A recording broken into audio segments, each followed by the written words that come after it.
Yes, y'all. It's Saturday night.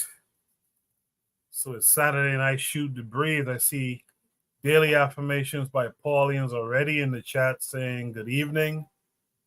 I appreciate you for being here. I appreciate those of you who will be here tonight, those of you who will be participating on the panel. And I appreciate those of you that take time to listen to the playback. All of y'all's participation is greatly appreciated. If you can hear my voice, I don't think anyone's out there right now, but if you can hear my voice, drop a 1 for me. Let me know that I'm coming through clearly to all of you. What we're going to do is I'm going to give you guys the preview of what to expect as far as topics go tonight. We're going to look at some wooden vehicles and try to answer the questions. Would these wooden vehicles be able to survive in modernized cities? We're going to try to answer the question, should Black Americans hold their vote, or is there another solution? We're going to look at a bad man is just a bad man. This has to do with that bishop in Brooklyn who was found guilty of frauding people. We're going to look at a language proposal. We're going to look at the idea that the presence of your enemy's languages means a dilution or erasure of your own. So we're going to ask, what are you guys' thoughts on that topic? We're going to try to answer the question, what makes African American culture so popular across the world? That's the 5 topics we have tonight. We will be going from 8 to 11. If we run short, I'll have to pull another possible topic. I already have it in mind. But those are the 5 topics tonight. No one dropped a 1. Should I check it myself, I guess? Let me just quickly see if I can check this and see if I can tell if my sound is coming through well enough. What I'm gonna do, yeah, my sound's coming through. What I'll do now is I'll officially start the show. And on the other side, I'll drop Shoot the Breeze topic number 1 tonight, as well as welcome any and all of my panelists. So you guys, please stay tuned.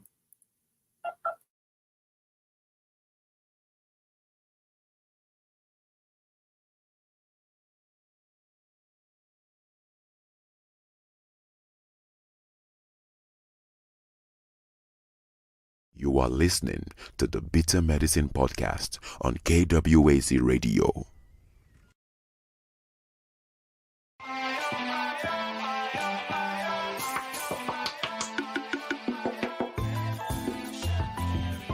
Welcome to the Bitter Medicine Podcast, where it's all about Black empowerment. Our show focuses on Black news and entertainment, arts, science, economics, history, people, and strategies that uplift, empower, and motivate Africans within the diaspora.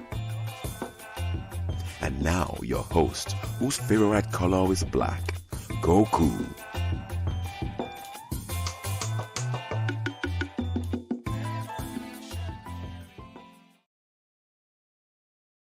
Welcome back to the Bitter Medicine Podcast. I am your host, Goku. Just want to remind you guys before we get the show rolling that this show is part of a podcast network called KWAZ Radio. There are other shows on the network you are invited to tune into. This is D Webb with the Harsh Reality Podcast, asking you to tune in where we tackle the news of the day that affects our community, only on KWAZ Radio. Peace, family. This is Oni, inviting you to listen to the Pro-Black Perspective where black problems are addressed with black solutions.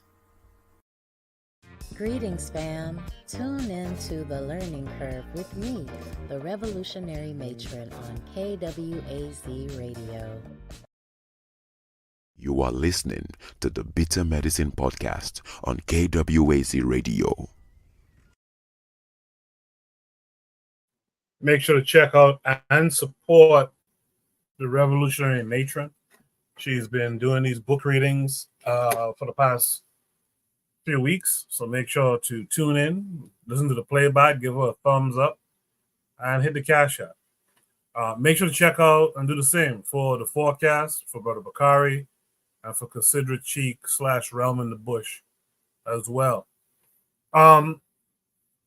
With that said, I think there's people here. What I'll do now, I guess. Oh well, here I have a panelist that showed up. Buana, how are you this week? I'm good, Coco. How are you doing today, man? I'm doing good. I'm doing good. How's the Good, weather man. down there?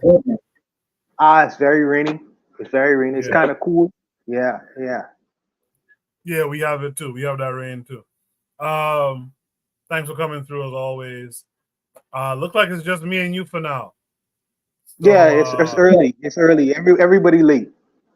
Yeah, it's okay. So with that said, I'll drop Shoot the Breeze topic number 1.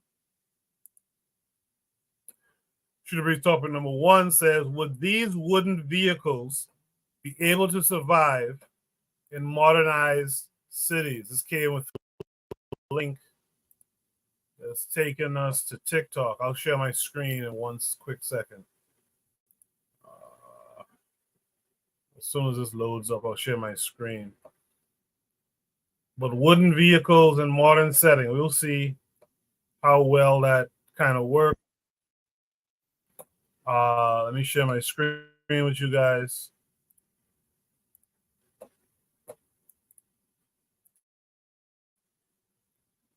All right, so you guys should be able to see my screen.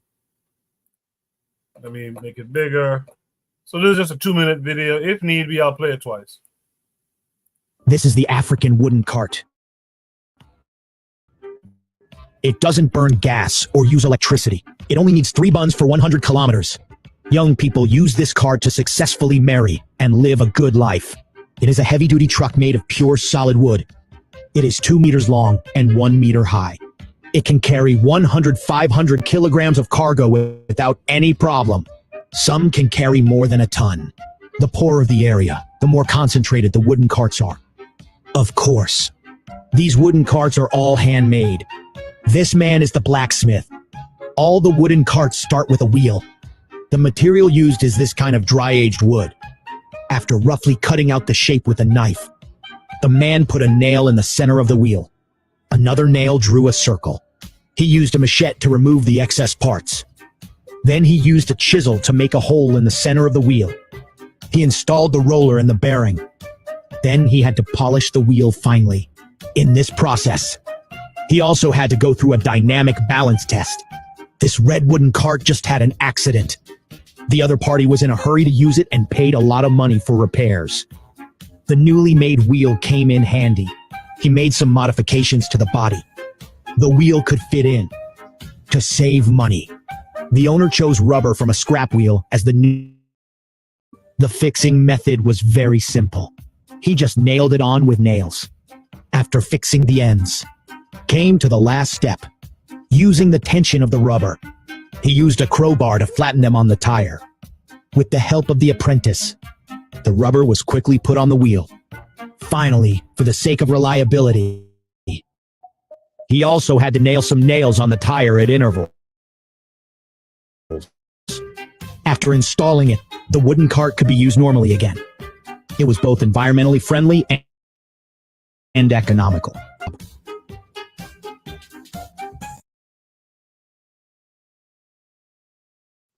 I'm actually going to play that again. And this reminds me of something that we kind of grew up doing. I'll talk about that in a second. I'll play it one more time. I like this story. This is the African wooden cart. It doesn't burn gas or use electricity. It only needs 3 buns for 100 kilometers.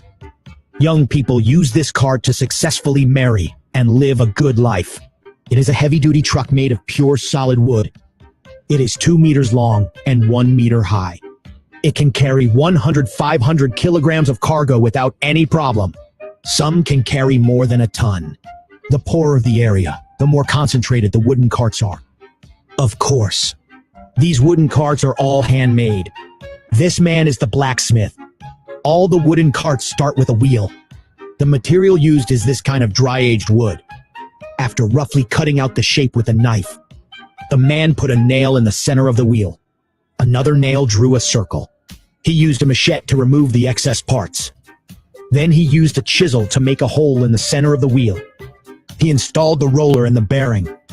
Then he had to polish the wheel finely. In this process, he also had to go through a dynamic balance test. This red wooden cart just had an accident. The other party was in a hurry to use it and paid a lot of money for repairs. The newly made wheel came in handy. He made some modifications to the body. The wheel could fit in. To save money, the owner chose rubber from a scrap wheel as the new wheel's tire. The fixing method was very simple. He just nailed it on with nails. After fixing the ends, came to the last step. Using the tension of the rubber, he used a crowbar to flatten them on the tire. With the help of the apprentice, the rubber was quickly put on the wheel. Finally, for the sake of reliability, he also had to nail some nails on the tire at intervals. After installing it, the wooden cart could be used normally again.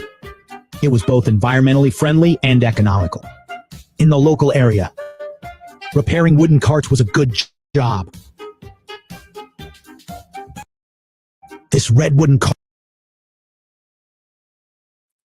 Very interesting. When I was growing up, we used to make carts really in a similar fashion. Make them. We used to call them scooters.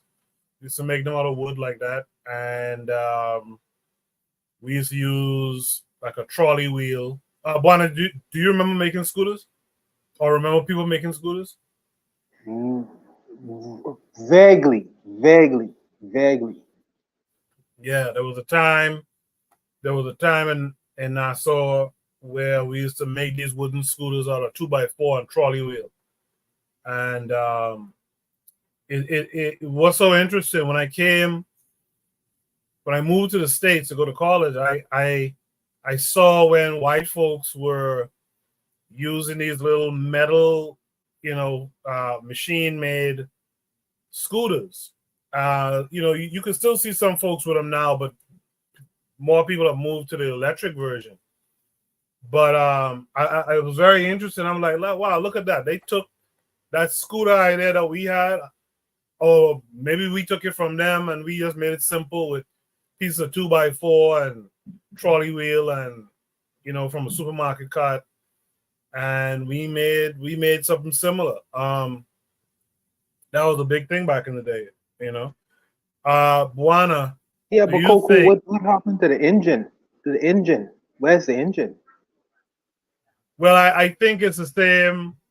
I think it's the same thing like what we did. You just push, you just kick and push, and that's how you make it work. Okay. Yeah, kind of like how you do a skateboard. Kick push, and what it looks like they do too. I think they probably utilize the hills, the slopes, and stuff like that. Yeah. So yeah, but once they start rolling, they roll pretty well. I mean, the ones that they're making here is interesting because they're making that wheel with a cutlass and just chipping away around a guide made by a nail to make a circle. So it's very interesting. And then they're nailing the rubber onto. So it's interesting that they roll so well. But I think once you get that momentum going, especially going down a hill or something, I think you're good. It's interesting. Buana, what do you think these types of vehicles are able to survive in modern cities? Maybe. It's a big maybe. Around, we still have horse and carriage around here. Maybe it's a big maybe. Like I say, I don't see as a one person vehicle, like you say, you're using your foot energy to get you around. But I would, in terms of practical use for like toting big loads and things of that nature, I don't wheel as the new wheel's tire. I, The fixing I don't know whether it'll be very practical. You know, I don't know. And also too, Coco, probably flooding. You know, the wood swells, the wood contracts, the wood swell, the wood contract. So how is the weather gonna affect the wood itself? How is the weather gonna, the environment? How is that gonna affect the wood? You know, I really don't know. So in terms of a modern city, maybe you could get away with that, you know, in terms of a single purpose vehicle around Nassau and things like that. But I don't necessarily know if that would be practical in a place like New York City. I really don't know how practical that would be. You know, you would probably be able to better tell me if that would be a practical vehicle using that around New York City. You know, because in New York City, you will have them kind of slopes and things of that nature where you could get some momentum. It's like I don't see whether it'll have like a practical application in terms of more than one person using it at a time. Number one, number two, whether it can carry very heavy loads. But I like that the ingenuity of it is good, and the innovation of it is good.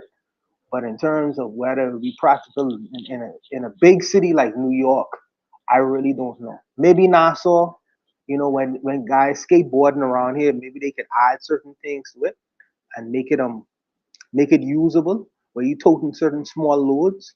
But in terms of large, huge loads or two people vehicles and things of that nature, I don't see, I don't know. It has to be tested to me for me first, especially in regards to the environment as well, because wood swells and wood contrasts, and you know, I we living in a very humid kind of climate, so I really don't know how that'd be very practical in these kinds of areas. I really don't. I'll piggyback on something you said. I think is important.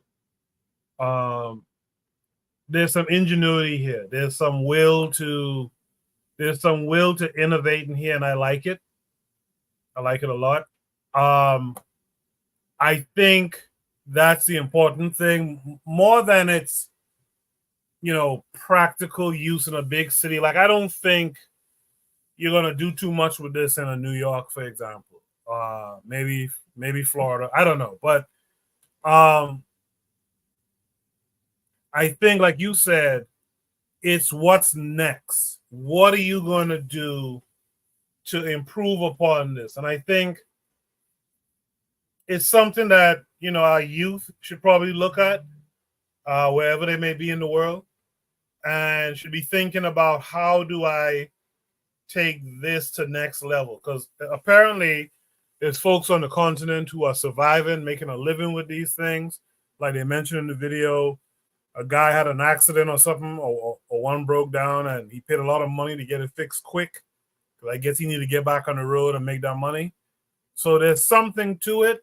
The next step is for our people, for the innovative amongst us, to figure out how can we upgrade that. Maybe add some type of simple motor, you know, whatever.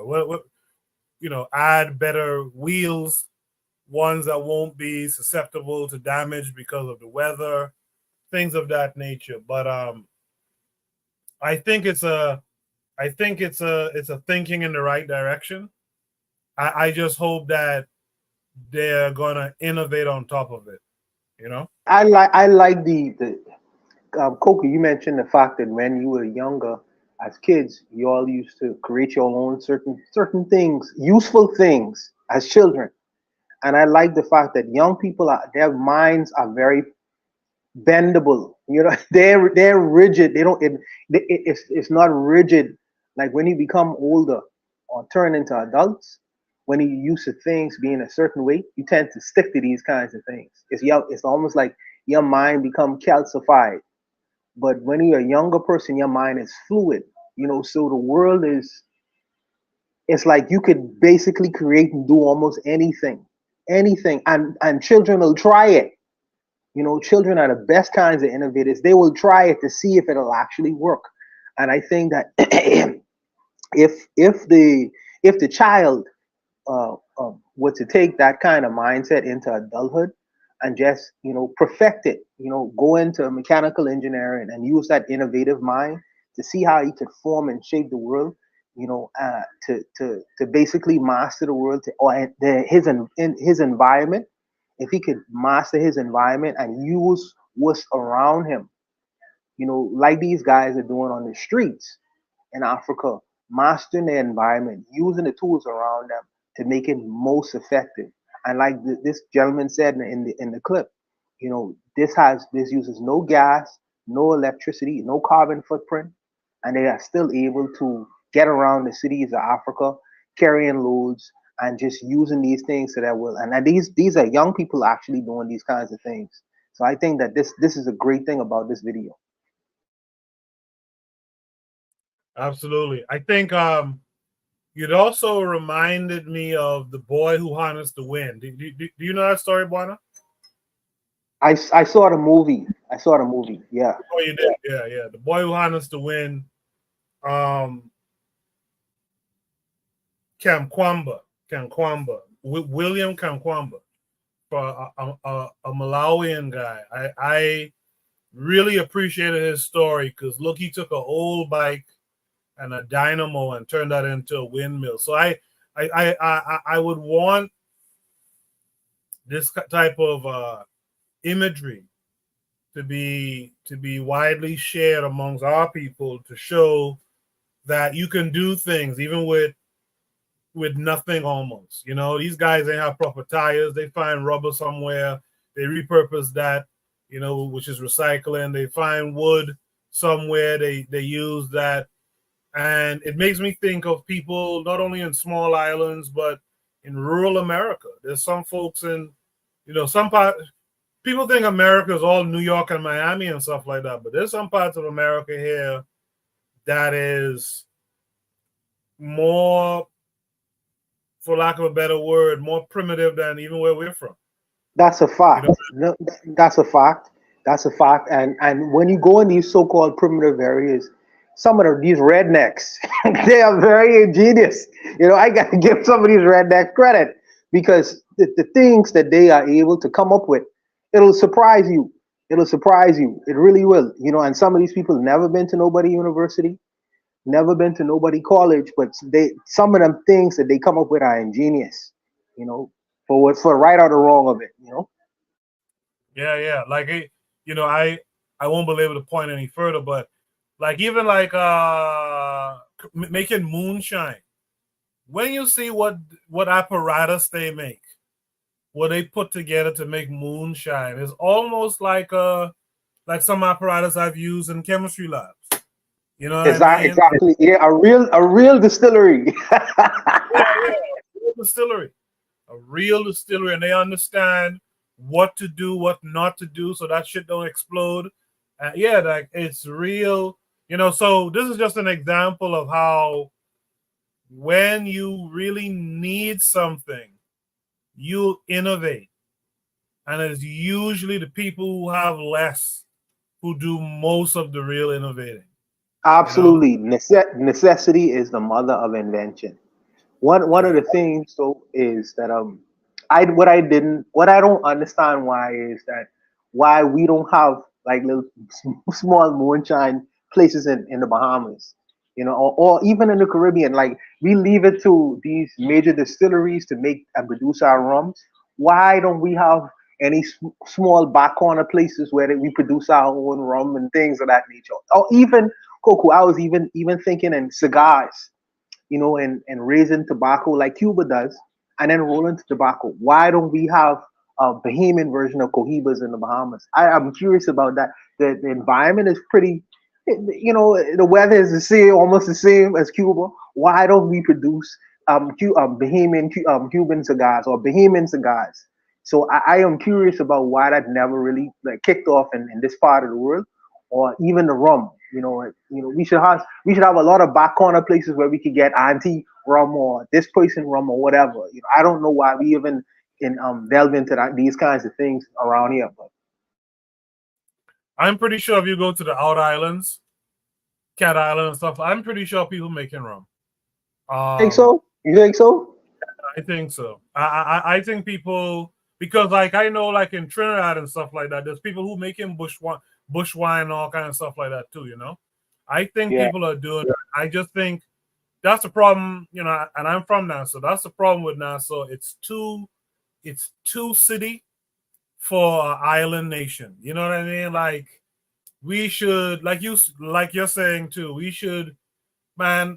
Every little what they call it again, constituency should have someone, a man or two who making little rum and stuff like that, who making things that wine and all that kind of stuff. And that's a good idea that you just mentioned. Is an excellent idea. I think that business idea might be waiting for you, man. Well, I do know what happens here is Grey Cliff. Well, Yeah.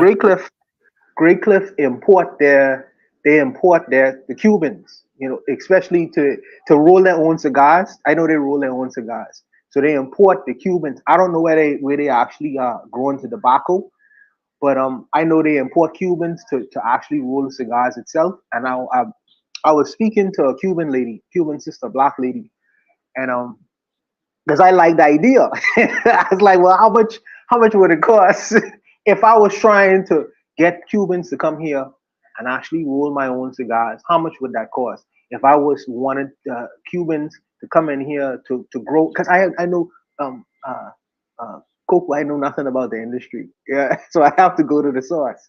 So I'm saying that if I wanted Cubans to come in and raise my own tobacco, and then after they raise the tobacco, grow the tobacco itself, what am I looking at? What kind of money am I looking at in terms of investment? Because you have to house these people. It's just a long story, brother. But it's an idea that I had in the back of my mind before. It really is, to be honest. Yeah, that's the kind of thinking we need. We need people thinking of things like that. That'll be excellent. And it might not be something you could do alone. You might need partners or whatever. I agree. It's a long story, but that's the thing with us. I think we got too used to kind of importing and buying things ready made and all that kind of stuff. It would be nice if we, just the average guy, buy loose tobacco and just roll it. Find a way to roll it. Find a way to roll it. And don't you know how many people, even a tourist, because it has Bahamas cigars on it, how many tourists would buy that shit? It's like, oh man, it's like you smoking a piece of the Bahamas. So I feel like the people would buy something like that. They would want something like that, So I think it would be a competitor to the Cuban cigar market. I think it would be a good competitor. They need competition. There you go.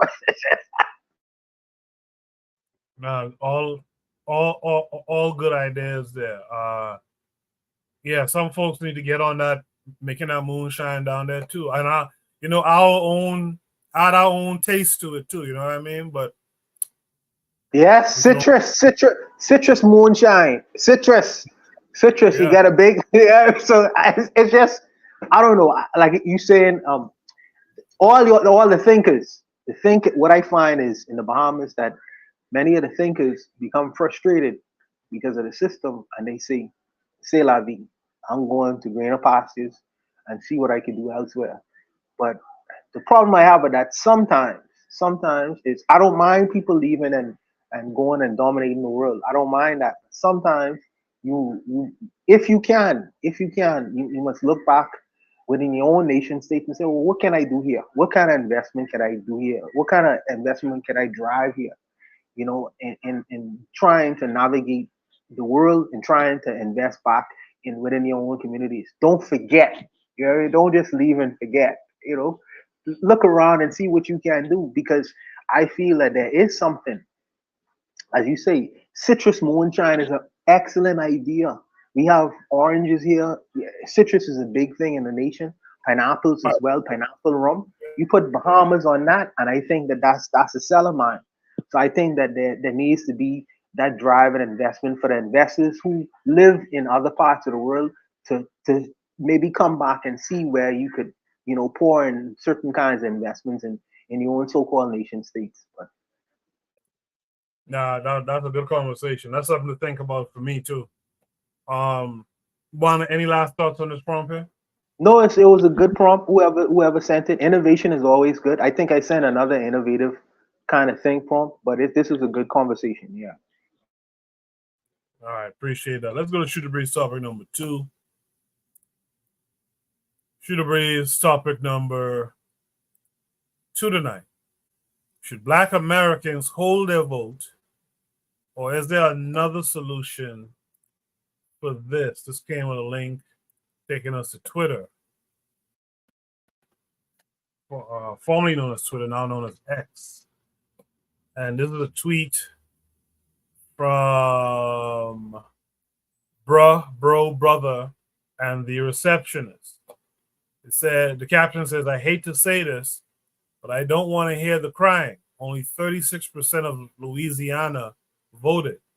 Play stupid games, get stupid prizes, keep quote unquote holding your votes." And this is a retweet of a woman who's actually half Bahamian, by the way. I don't know if Bonham's heard of her before. She's a lawyer. Yeah, she's a lawyer. Yeah, I do know of her. I do know about her. Yeah, is she a lawyer down there or here? No, she's a lawyer in the United States. She left, and I think I don't know. I don't think she was a lawyer here, but I know she left and she became an attorney in New York. As a matter of fact, I think. Yeah, I think she's in New York. Yeah. Trigger Happy 262 Plus is out there. He says apparently she swirls. According to how she talks in certain things, I could see that. But she's half Ghanaian, half Bahamian. So this was originally a tweet of hers that says, Republican Governor Landry just passed a law that would prevent anyone convicted of a crime in Louisiana after August 1st from ever getting parole. Louisiana already has the largest prison population in the country, where thousands of Black people are forced to do free labor. This came with a link, of course. It's a minute 46. I'll play it, and I might play it twice. If you ever needed to be convinced that mass incarceration is slavery, look no further than Louisiana, where the nation's largest prison sits atop 18,000 acres of former slave plantations, where the people incarcerated there are still by law forced to perform virtually free labor that the state of Louisiana profits millions from. America already incarcerates more people than anywhere else in the world, but within its own borders, Louisiana has the largest prison population in this country. So as bad as that all sounds, what if I told you it just got a lot worse? Just a few days ago, Republican Governor Jeff Landry signed into law a terrifying law that would, 1, prevent anyone convicted of a crime after August 1st from ever qualifying for parole. Please think about that. The state with the highest prison population, with prisons that sit atop slave plantations being forced to do free labor, has now made it so a significant amount of those people incarcerated there can never get out. You see what's happening, right? And that's not even all the law would do. 2, it would also allow people to be executed using nitrogen gas, which not only indicates that Louisiana plans to end its 14-year hiatus on executions, but that it plans to do it as inhumanely as possible. In January, Alabama became the first state to try out nitrogen gas execution for people sentenced to the death penalty. And it was just as inhumane as opponents warned it would be. People watched as Kenny Smith, the man who was executed using nitrogen gas, was strapped to a gurney where for 20 minutes he suffocated, gasped, and writhed in pain. And there's no question who this will disproportionately affect, as 65% of the people incarcerated in Louisiana's entire prison system are Black.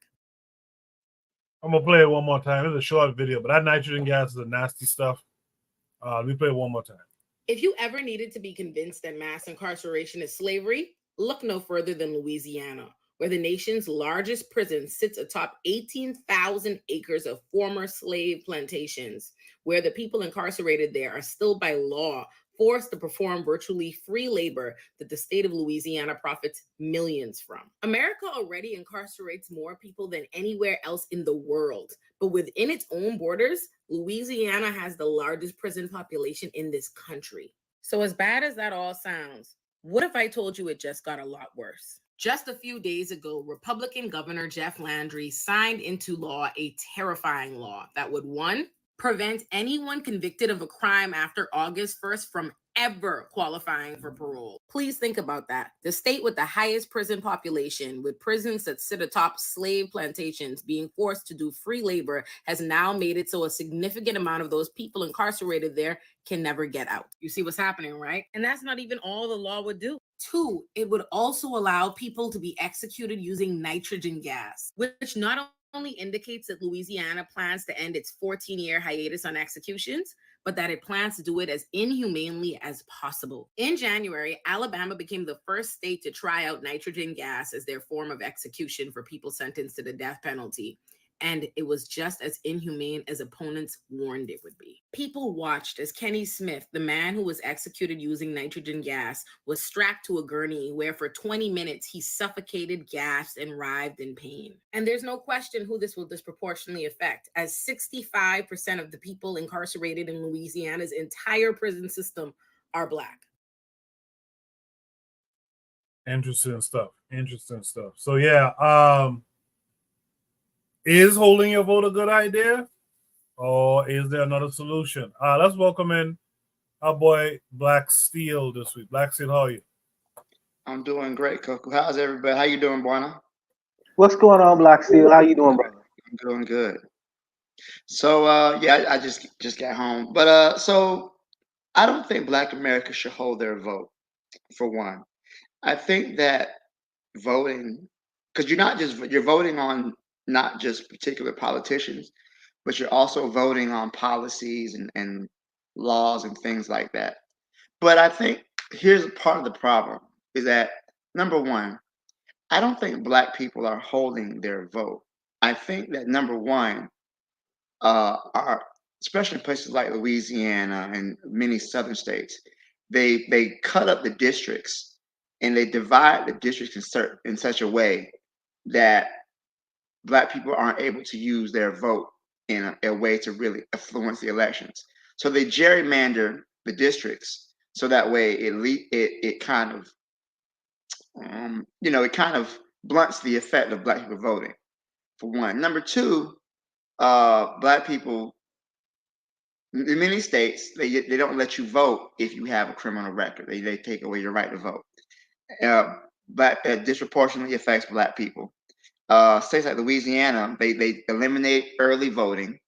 They close the polls early, so that way if you have to work, you can't really go in after work and vote because they close the polls early. They eliminate places where you can vote, so they remove polling places, or they set it up so there's only one place to vote in a county. So that way it limits the amount of people who can vote. And this is something that happened just in my state. The governor set up to where he had like a task force to get people who had illegally voted. The only thing that everybody he arrested was Black. But the problem that these people he arrested had already been approved to vote by the state. So here he is locking people up because they had criminal records, even though they received a voter ID card in the mail. And all the cases got dismissed, but what it did is that it sent the image, it was to instill fear in people. But I do believe that Black people should vote. I think that voting at the local level is more important than voting at the national level many times. But I do think that they can vote. Now, a solution for this is such nasty, nasty work. I don't know if it's personally, as far as a solution for this problem, I don't know if it can be found through the voting electorate. I guess if you had more people who were in the Senate and the Congress in Louisiana who were held accountable to Black people, they probably would not have passed this law. But the problem is that people elect politicians and they don't hold them accountable. I would like to know more about this situation, but it really does seem like this is a really nasty plot that they're doing to make it harder. Because number one, crime is down, even though you wouldn't know about it through the news, but crime is actually reduced. So that's why they're doing things like no parole, so they can keep people in prison and use their labor. Because many of these prison facilities are private prisons, and they basically charge the state for any beds that are empty. So there's an incentive to lock people up, and that's what you're seeing in this situation. You have the private prison industry collaborating with the state and local governments in Louisiana. You're going to get laws like this. As for the nitrogen gas issue, you're going to see a lot more of that too, because doctors basically they take an oath to do no harm. So many doctors are refusing to administer the lethal injection drugs, which and many companies are not manufacturing. So maybe you guys don't know, but the death penalty is illegal in the European Union, which was actually making these drugs that were killing people. So because they stopped making them, many people it leaves a shortage of the drugs, and there's no doctors who are going to administer them. So then it leaves them with very few options to execute people in a humane way. Because in the United States, you had the Eighth Amendment. It says that cruel and unusual punishment is unconstitutional. So you put somebody to death, you got to put them to death. And you can't hang them or chop their head off. It has to be relatively quick. So I would like this. I think they're going to probably challenge this nitrogen execution and push it up to the Supreme Court as a challenge to the Eighth Amendment. We'll see. But you're going to see more of this. In some states like Utah, they're even bringing back firing squads because they can't get the cocktail needed to administer the death penalty.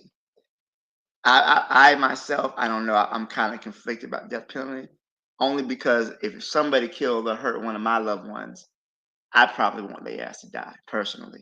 So, but I do also know it's applied disproportionately to Black people, African Americans in particular. We're the majority of people on death row, even though white people commit more crimes per capita than Black people do. You're going to see more Black people getting that punishment. And you're going to have a lot of people who are on death row who are innocent as well.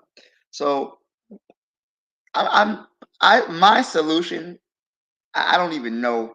I think we got to understand the problem first, but the solution I really do believe is truly organizing as African people to face these threats. Because right now we're not organized. We're not canvassing the neighborhoods. We're not getting more people out to vote. A lot of people stay home on vote day because election day. Because they don't feel like their vote means anything. Even when those people who can vote, a lot of them don't, and that's not just for Black people. That's many Americans in general. Most Americans don't vote in elections. Truth be told, I think this is such a multifaceted problem. I don't know how I would address a solution, but I'll stop there. I've been talking for a while. I'll let Juan speak. No, it's good because we're shorthanded. By the way, shout out to Oni. Today is Oni's birthday. That's why he's not here. He's probably happy birthday, Oni. Happy birthday, Oni. He's probably fornicating somewhere. Good for him. Yeah. We're probably fornicating somewhere. With a passport in hand. But yeah, thanks for that information on the drugs, the cocktail that's used for execution. I had no idea of that information that you put out there, Black Steel, so I appreciate that. I would also add, I don't know if you guys would remember, I want to say it was in Florida too, some years ago. I want to say it's maybe Obama's last term. They caught some officials out there trying to redraw the district so that this prison would fall in the district. And, because prisoners can't vote, right? You kind of mess up the Black vote numbers, and So there's all kind of little games that go on with the voting thing when it comes to black folks. But like Trigger Happy 262 Plus in the chat said, voting is always going to be an organizing problem, and that's the thing. I don't know how well we organize around voting. A lot of the louder mouths, they talk about the down vote and all this kind of thing, but it's still pretty much voting Democratic. Like, I don't really see the voting organizations that are bargaining with the votes, that are leveraging votes for certain legislature, certain policy. I just don't see it personally, but you know, who am I? Maybe it's there and I miss it. Shout out to Marcus McGee, who says we need a voting block. Trigger Happy 262 Plus says voting is always going to be an organizing problem. Even having a strategy for a more local level requires everyone on board individually. That is probably the best bet, I reckon. So with all that said, Bonnie, you heard everything that everyone else had to say. What say you to this? Yeah, I'm so happy that Black Seal came on for two reasons. You know, usually his responses are usually very measured in terms of his responses, very measured. And he takes a very humanistic point of view. And I kind of gauge where I am within his opinions because I know it's going to come. His opinions usually come from a humanistic point of view. Also, this prompt was really addressed to African Americans. So I have an international perspective of this outside of the United States. So I'm glad that he was on to address this first and foremost. But I do believe that there is an importance in voting, especially in voting locally addressing local issues. I wish that Anthony McFall was on. He is from Louisiana. So I think that he may be able to elucidate more on this particular issue because he knows who the governor is and why he's doing these things. You know, because, you know, to say that a person can't get any parole, I'm asking the question, where are the people to complain about these kinds of things? Who have their family members and friends locked away? Where is the outcry? Where are the lawyers to sue the governor against these kinds of bills passing? Because sometimes legislators and politicians do things that's unconstitutional. That's not unconstitutional in regards to the state and on a federal level. So they need to be sued for the things that they try to do. So I'm asking, where are the lawyers? There needs to be a hue and cry, or the black, or the Louisianans on a whole support him in saying that so-called people who commit crimes should not get parole. That means that they'll have to go the full extent of their sentences. There's no reform, or no matter what you do in prison, you can't be granted parole. Even if you decide to change your life, change your mindset, your life's course, this guy says, no, you have to serve the full extent of your prison sentence without even the possibility of parole. I think that that's very cool. And I think that the Louisiana black lawyers in particular, because it'll affect my community. So the black lawyers need to start making complaints, start filing claims against the governor of Louisiana and start making more noise. It's on the people. The onus is on the people sometimes to throw their stones in court, even if it's legal stones. So I need to hear more of the hue and cry with that. Now, for the next issue, in terms of the nitrogen gas issue. Okay, so the reason why a person is on death row, first of all, is he would have committed the reason why a state decides to get rid of its citizen or country, the reason why you are put in death row is, first of all, your crime has to be to a degree where it's so heinous. It was very heinous. And there's no, what's the word they use? There's no way that you could come, there's no way, I forget how the phrasing works, but they say that it's not redeemable. You can't be redeemed from committing whatever act you would have committed, against the society, citizens or whatever. It's an irredeemable kind of crime. So I'm looking at that and I'm saying to myself, yes, nitrogen would be considered as so-called cruel and unusual punishment. However, I I always consider the victims. I always consider the victims. Who has this individual harmed? If you're murdering women, pregnant women, if you're murdering children, if you're doing certain things that is irredeemable in the eyes of society, then you deserve what you get. I don't care if they put a firing squad on your ass or nitrogen. I don't care. I don't care. Me personally, because I'm not soft on that issue. I think, what about the victims when they was taking their last breath? They see you doing some ridiculous thing either to them or their child or whoever. Now they are no longer here. Now I must feel sorry that they are punishing you in a cruel way. No, no, no. I wish you do suffer. I wish you do suffer. So my perspective on this is kind of like hard line. So I would more prefer the humanist to have a version of why he doesn't believe that this is the right thing to do before I put my mouth in it. Before I put my mouth in it, because I don't have a humanist view on it. I have a cruel and unusual view on it. Go ahead. One thing about it, I'm so sorry. One thing about it is that my concern is that there's a lot of innocent people who get executed. So my concern is that, especially, they come up with fake evidence. A lot of times cops are pressured just to close the case, and they'll hide evidence, they'll plant evidence, and there's a possibility that an innocent man is killed. So I think the fear is that it's better. I forgot what the cracker said, but it's better that 10 guilty men go free than one innocent man dies. I'm paraphrasing. I think it was Benjamin Franklin. I don't know. But anyways, I think the concern is that you don't want to mess up and kill somebody who didn't do anything. You take somebody's life and they're innocent. Whereas, and I'm not going to say either for or against it, but some of the people who are against it, they say it doesn't serve the effect of preventing crime.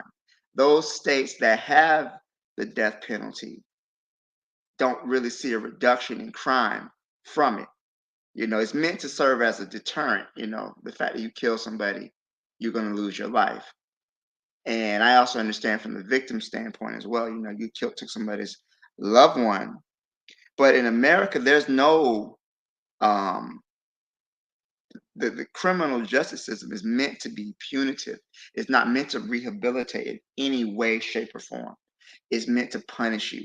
Even when you've done the crime that you've done the time, you're still punished once you leave jail. You have to take that box for employment where, have you been convicted of a crime?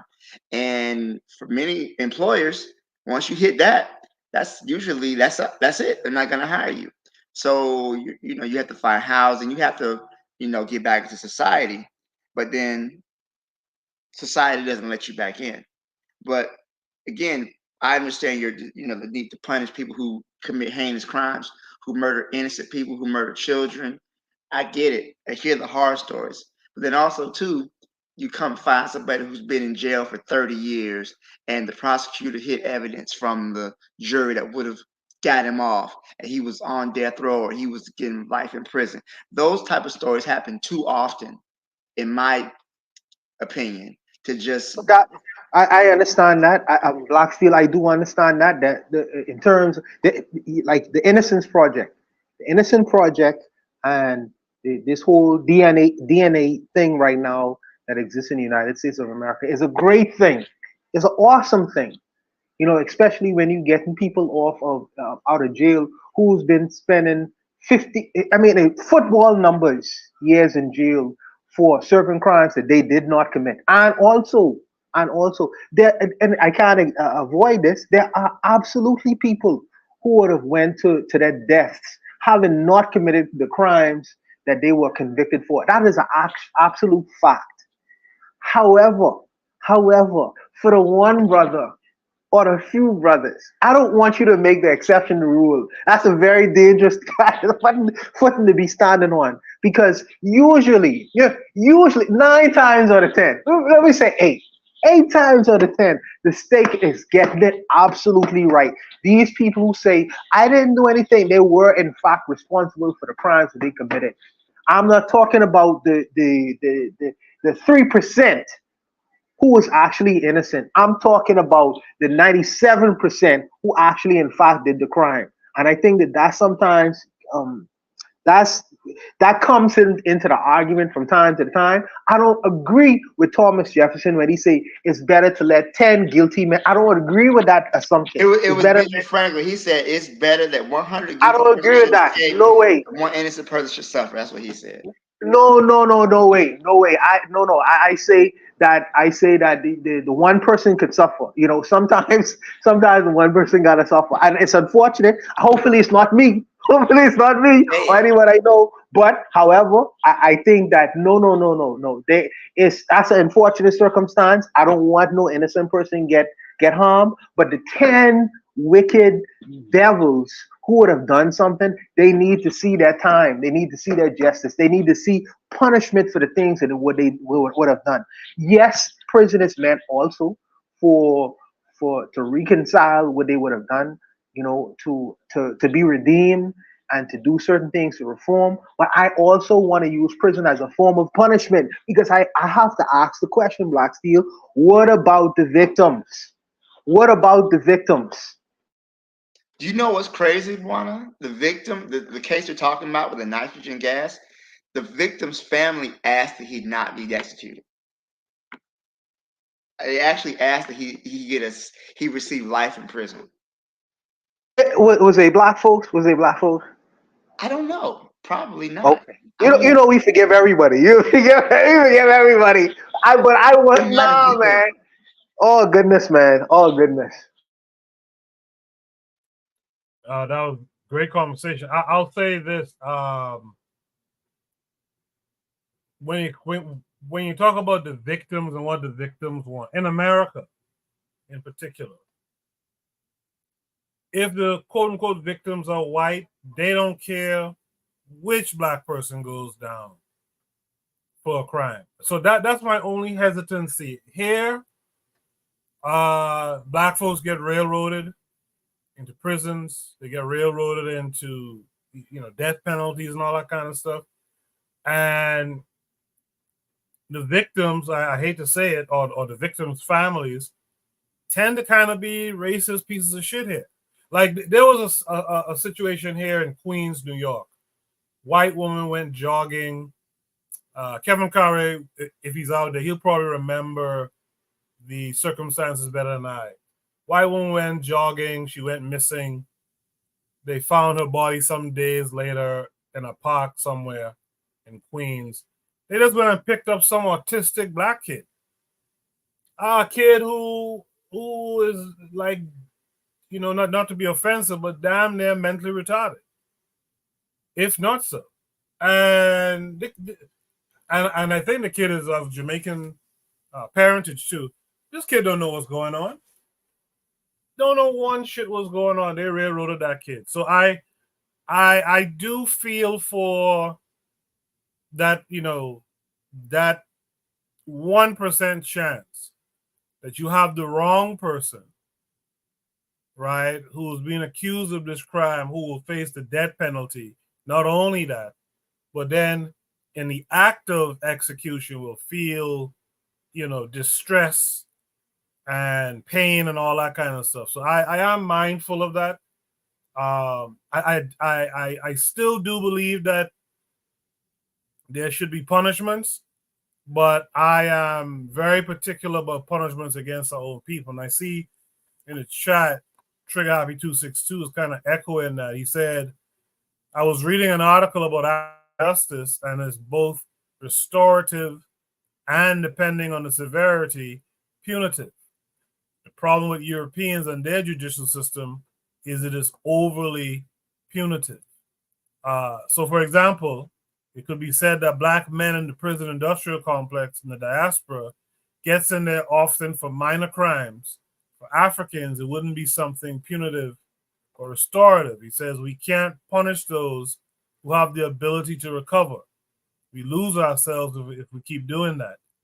You have to think of restoring. I would be more punitive to our traders. For example, he says human rights and traditional justice system in Africa, United Nations human rights. Check it out. I feel like I read that paper before, but I could be I want wrong. to check that out too. But you know what's so funny is that when we talk about, you know, who's getting executed, who's getting severe sentences, it's never the people doing the most harm. So you could go into a a convenience store and hold up the cash register for $200, and you could probably get 10, 15 years in prison. But yet, if you embezzle millions of dollars from your employees, if you refuse to pay them wages, you're probably not going to face any jail time. You could like what happened in Flint, Michigan. These people intentionally diverted the water to a dirtier source to save money. People died. Children were born with birth defects, cancer. The water's still nasty. These people have not faced charges. These people have not faced justice. But if I was to, steal money from my taxes, I could go to prison for that. If I was to, falsify some records, if I was to drive my car with an expired tag, I'm getting the ticket. So to me, it's just like America, at least especially in capitalist nations, we're real careful about who gets the punitive damages. So you can destroy one family and get a death penalty. You can destroy 100 families and nothing happens to you.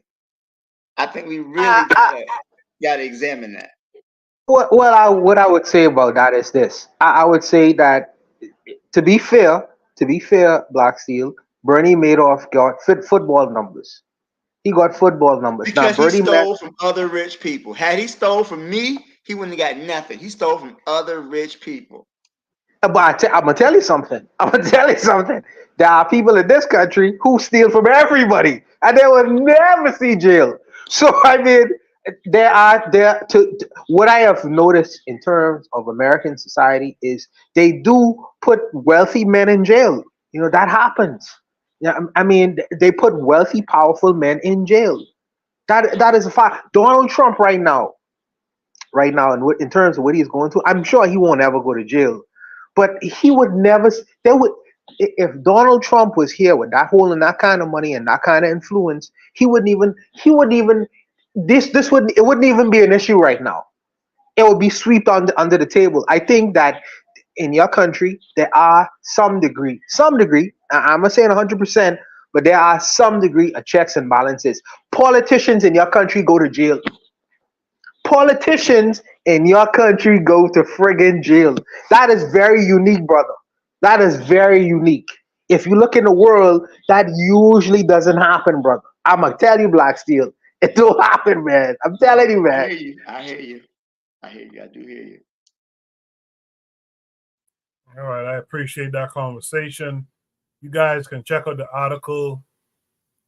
The link is in the chat from Trigger Happy 262 Plus. So you can check that out. Good discussion. Let's head over to Shoot the Breeze topic number 3 tonight for time's sake. Shoot the Breeze topic number 3 says, a bad man. It's just a bad man. This came with a link. That's taking us to YouTube. We watch the video. And afterwards, we will discuss it.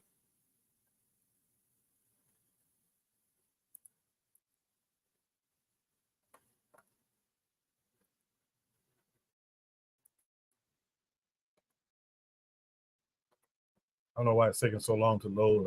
Actually, I think I know. It's my ad blocker. He lost more than $1 million in jewelry during a highly publicized robbery at his Brooklyn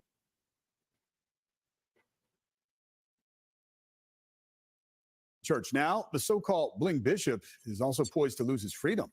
Lamar Whitehead facing decades in prison after a jury convicted him today on federal charges, including wire fraud and attempted extortion. Prosecutors say he ripped off a person's retirement savings, and tonight her family is speaking for the first time to News 4's Chris Jose.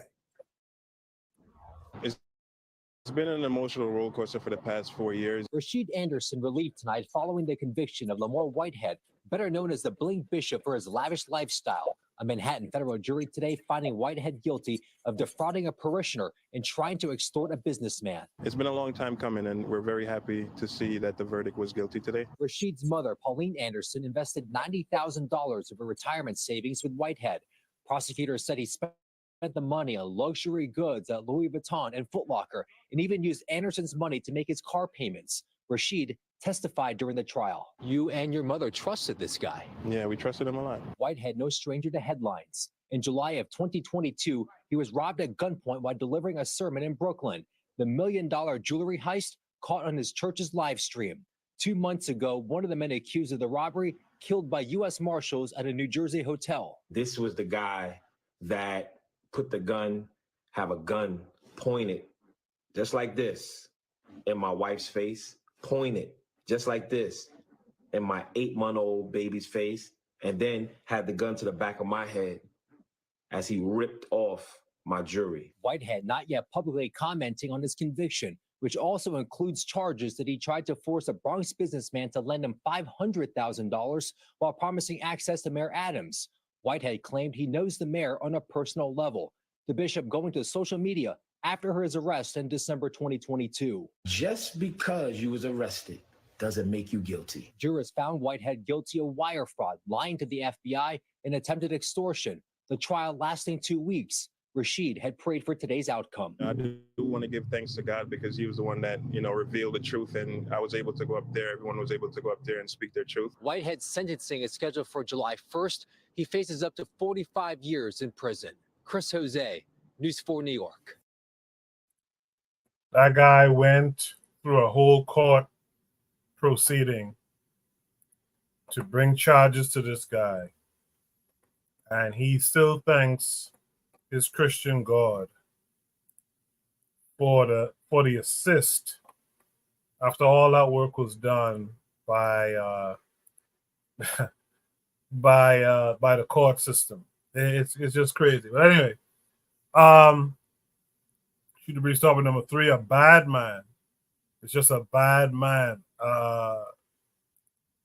Black Seal, what are your thoughts on this bishop? Well, I agree with your point about him praising God, but I will say this: I was raised in the church. My brother's a pastor. My grandfather's a pastor. And one thing that always stood out to me when Jesus said it is easier for a camel to go through the eye of a needle than for a rich man to enter the kingdom of heaven. Now, there's a lot of what they call prosperity preachers, prosperity gospel that's making its way in the community. And I speak in the Black community in the U.S. and probably throughout the world. These people who believe that their wealth is evidence of God's favor towards them. And they forget, very, very clearly they forget, if you're going to adhere to the religion, to the religious doctrine, that Jesus himself spoke out against too much accumulation of wealth. He himself was poor. He was homeless. And I believe there's a verse that says that foxes have holes and birds have nests, but the Son of Man hath nowhere to lay his head.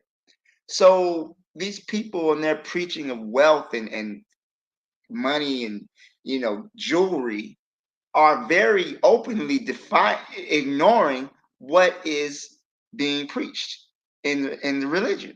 So to me, and she's an old woman. I'm not gonna knock her too much. But to me, you got a pastor, he calls himself the bling pastor or all that other, whatever the fuck he calls himself. That should be a red flag. That should be a burning flag to let you know this is not a church that I should be a part of, because he is literally flaunting his wealth, which if you are, and I'm not going to go too much into my opinions on Christian doctrine, but if you're going to follow it, fucking follow it. Don't sit up here and show up, crazy displays of wealth and jewelry and everything else like that. You're stealing from old women, you're bling bishop, just being called the bling bishop should be a flashing sign. This is not a place I want to be a part of at all. So he's getting 45 years, deservedly so. But I think the bigger issue is how people, especially in tough economic conditions, they're going to look towards religion. They're going to look towards God to improve the situation. And there's going to be people like the bling bishop who's going to take advantage of them. They're going to promise something. Oh, if you send me another $100, I can get that blessing for you. I know that blessing's coming to your sister. My grandmother used to watch this one man on TV. I can't think of his name. He was some televangelist, and they would send money to him for special blessings and prayer shawls and all that other bullshit that they were going through. And he was taking people money and doing nothing with it but lining his own pockets. There is definitely a opportunistic vein within the prosperity gospel movement, which it's always been, from Joel Osteen to Creflo Dollar to I'm pretty sure there's a couple other ones that are probably just as bad as this guy, except they just didn't get robbed at gunpoint. And looking at these robbers, they seem more like Robin Hoods than just ordinary criminals, because they're stealing from the rich, giving to the poor. They stole from somebody who was literally taking some poor old woman's retirement money. So, maybe they can get time served for their crime. I know one dude got killed by the federal marshals. Maybe the other dudes can get time served, whatever. But this dude, I feel like, in his own way, he was worse. He was worse than those bank robbers, because here you are stealing from people who trusted you, stealing from your congregation, who probably don't have a tenth of what you have. And 45 years isn't enough for this crime. He'll probably spend, a good portion of that, especially I think he's in New York. So they're gonna probably have him do about half of it. But even so, in my thoughts, what he's doing, defrauding the poor, it's a shame. But also I understand how deeply Christianity has its claws in our people.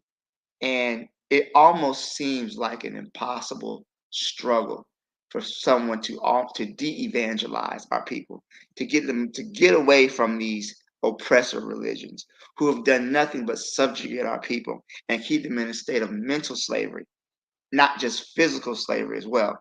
And we see this, we see the underlying root of the problem is the way we cling to these religions that were forced on our ancestors.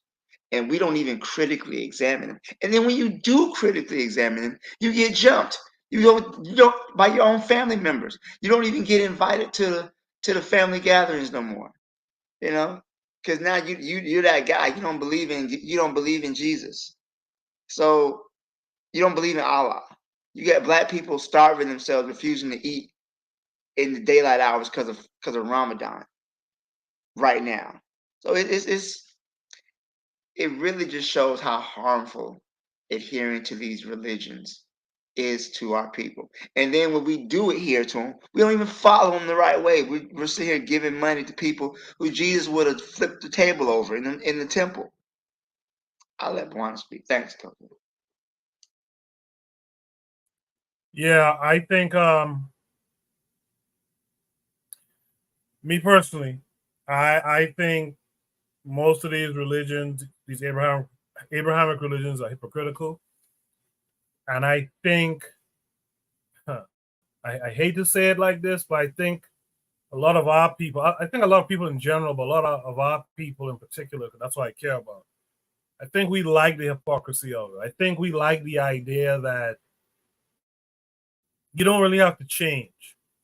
In fact, it used to be a joke during sermons in church, because I grew up in a church too.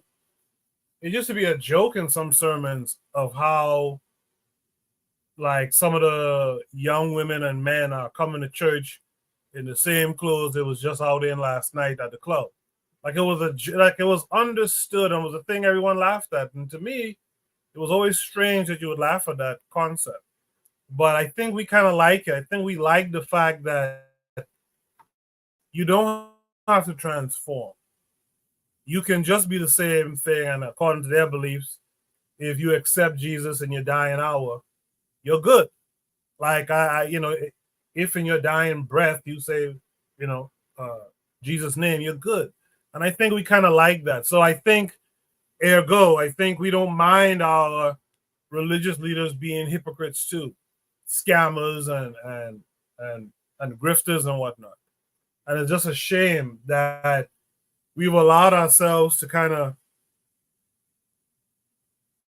be tied down to this thing around the neck too. You know, we've been tied down and weighed down by this stuff. But I think it plays into how they have us. They have us in this bad state, and this religion just kind of reinforces a lot of the bad stuff that we're into due to them, you know. But like you said, let's throw it to Buana. Buana would say it. No, when I hear Black Steel's story, I am reminded of my aunties sending monies to all Roberts, or sending monies these televangelists who were so prolific in the 90s, all Roberts and Jim Baker and all these charlatans. My mother too sometimes, man. It break my heart because sometimes I would be broke. I'm saying, why don't you take that investment and invest it in your nephew? Invest that money you send it to these people. Invest that in your nephew, your son.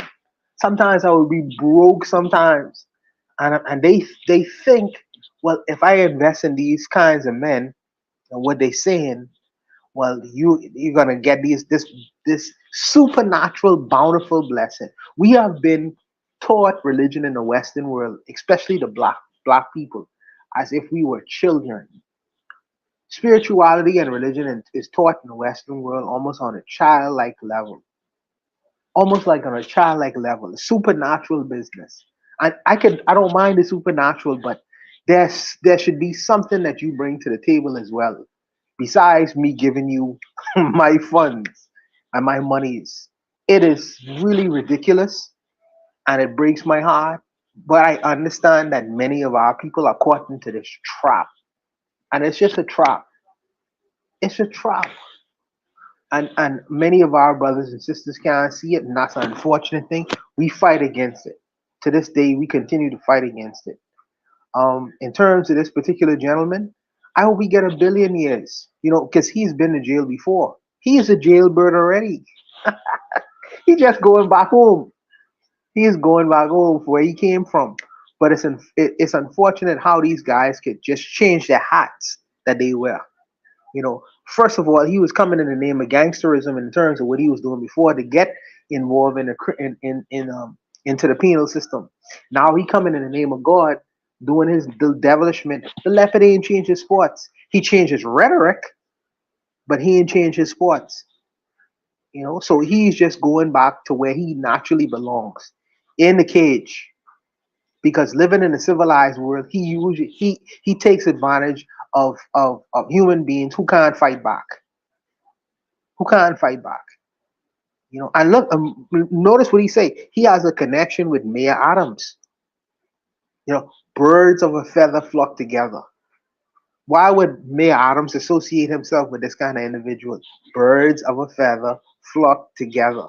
But like I say, I think that it's an unfortunate reality that we have to deal with in this day and time. And even though Black Steel say he's the outcast, a black sheep, so am I. So am I. Especially when you have a black mindset and a black centeredness. We living in the Western world, and it is against the conditioning of the mind of the average black person to have a black centered reality. So of course you're gonna be rejected. Initially, I think along the lines as people inform themselves and there becomes a greater understanding in the world, I think that they can say, Black Steel, my uncle, my nephew, my nephew was right all along. But right now, you are just ahead of the curve. So what is going to be perceived as something that's bad eventually going to become to be something that's embraced. Our people just ain't reached there yet. We just ahead of the game and a lot of things, and that's just something that you have to accept. You know, that's something that all of us are gonna generally have to accept because you are usually in smaller numbers when it comes to understanding the world as we see it and looking through the world through our spectacles. You know, they say that the people who escaped the plantations usually were in very small numbers. Usually the slave on a plantation was uh, institutionalized to that plantation. They was conditioned to that plantation. They knew nothing of freedom, so they didn't seek to get freedom. So for the few that actually did, there were very small numbers. Your mind is free. So when you start talking this jive of black empoweredness, looking at things from a black centeredness perspective, of course, the numbers will always be low. But as information develops, as information becomes more prolific, as we become more informed in the world, people can say, "Oh, I understand now. I understand now." You know, but these kinds of people, unfortunately, many of people within our community, they want to see their leaders thrive and successful, even if they have to create an atmosphere where they are so-called successful and wealthy. They willingly give their monies to charlatans like these because they want their leaders to be above them. It's the older people, you know, the younger people, they want to see something that is that they can reach to aspire to. So they give these frauds these kinds of monies and things like that or whatever because they want a Jesus. They want to create a Jesus. They want to create a savior. And that savior in the Western world has to have money. He has to have power. He has to have influence. So they create that.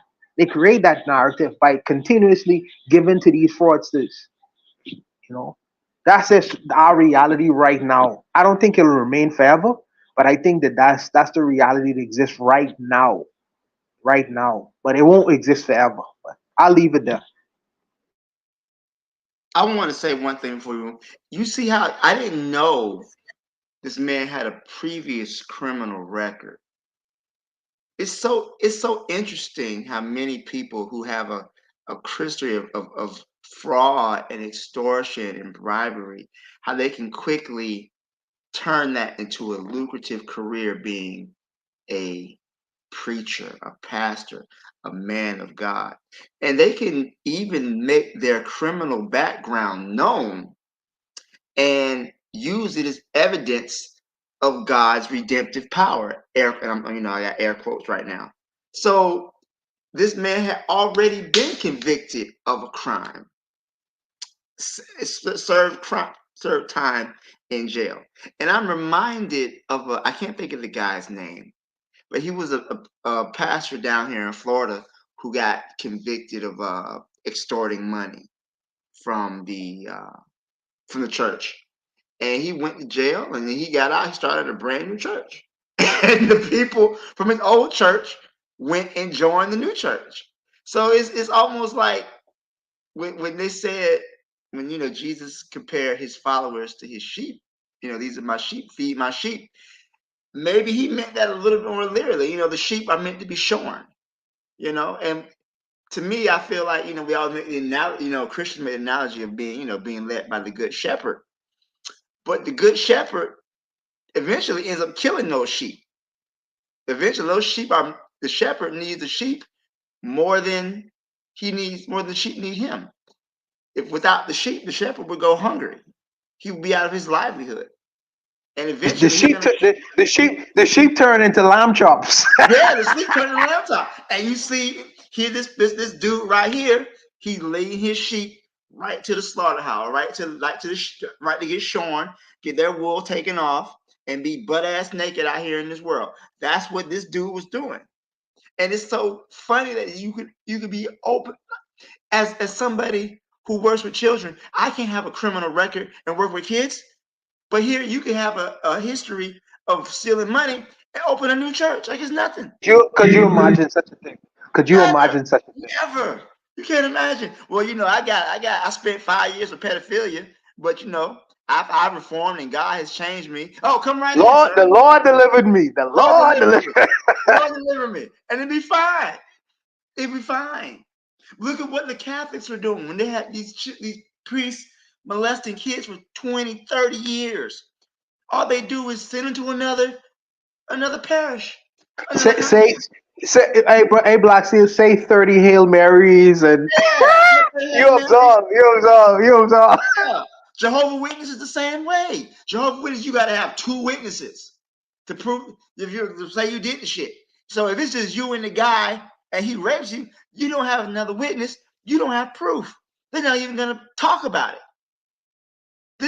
There's so much abuse that's going on in organized religion. And we often talk about the Abraham religions because so many of our people belong to the Christianities and Islam. You know, you got a few smatterings of Jewish religion here, but you don't, it's the same shit in Hinduism, the same shit in Buddhism. You don't really see this type of abuse in our traditional African spiritual systems. You don't see that. Not usually. You don't see people getting millions of dollars, getting their life savings stolen from them by a priestess of Ogun, or within or from the Yoruba or Ifa religion, even Santeria. You don't see that. But these Abraham religions fleece our people every day, and yet if you speak out against you, they'll want to hang you and burn you alive. It's crazy to me. Absolutely, it's a complete racket. It's a complete racket.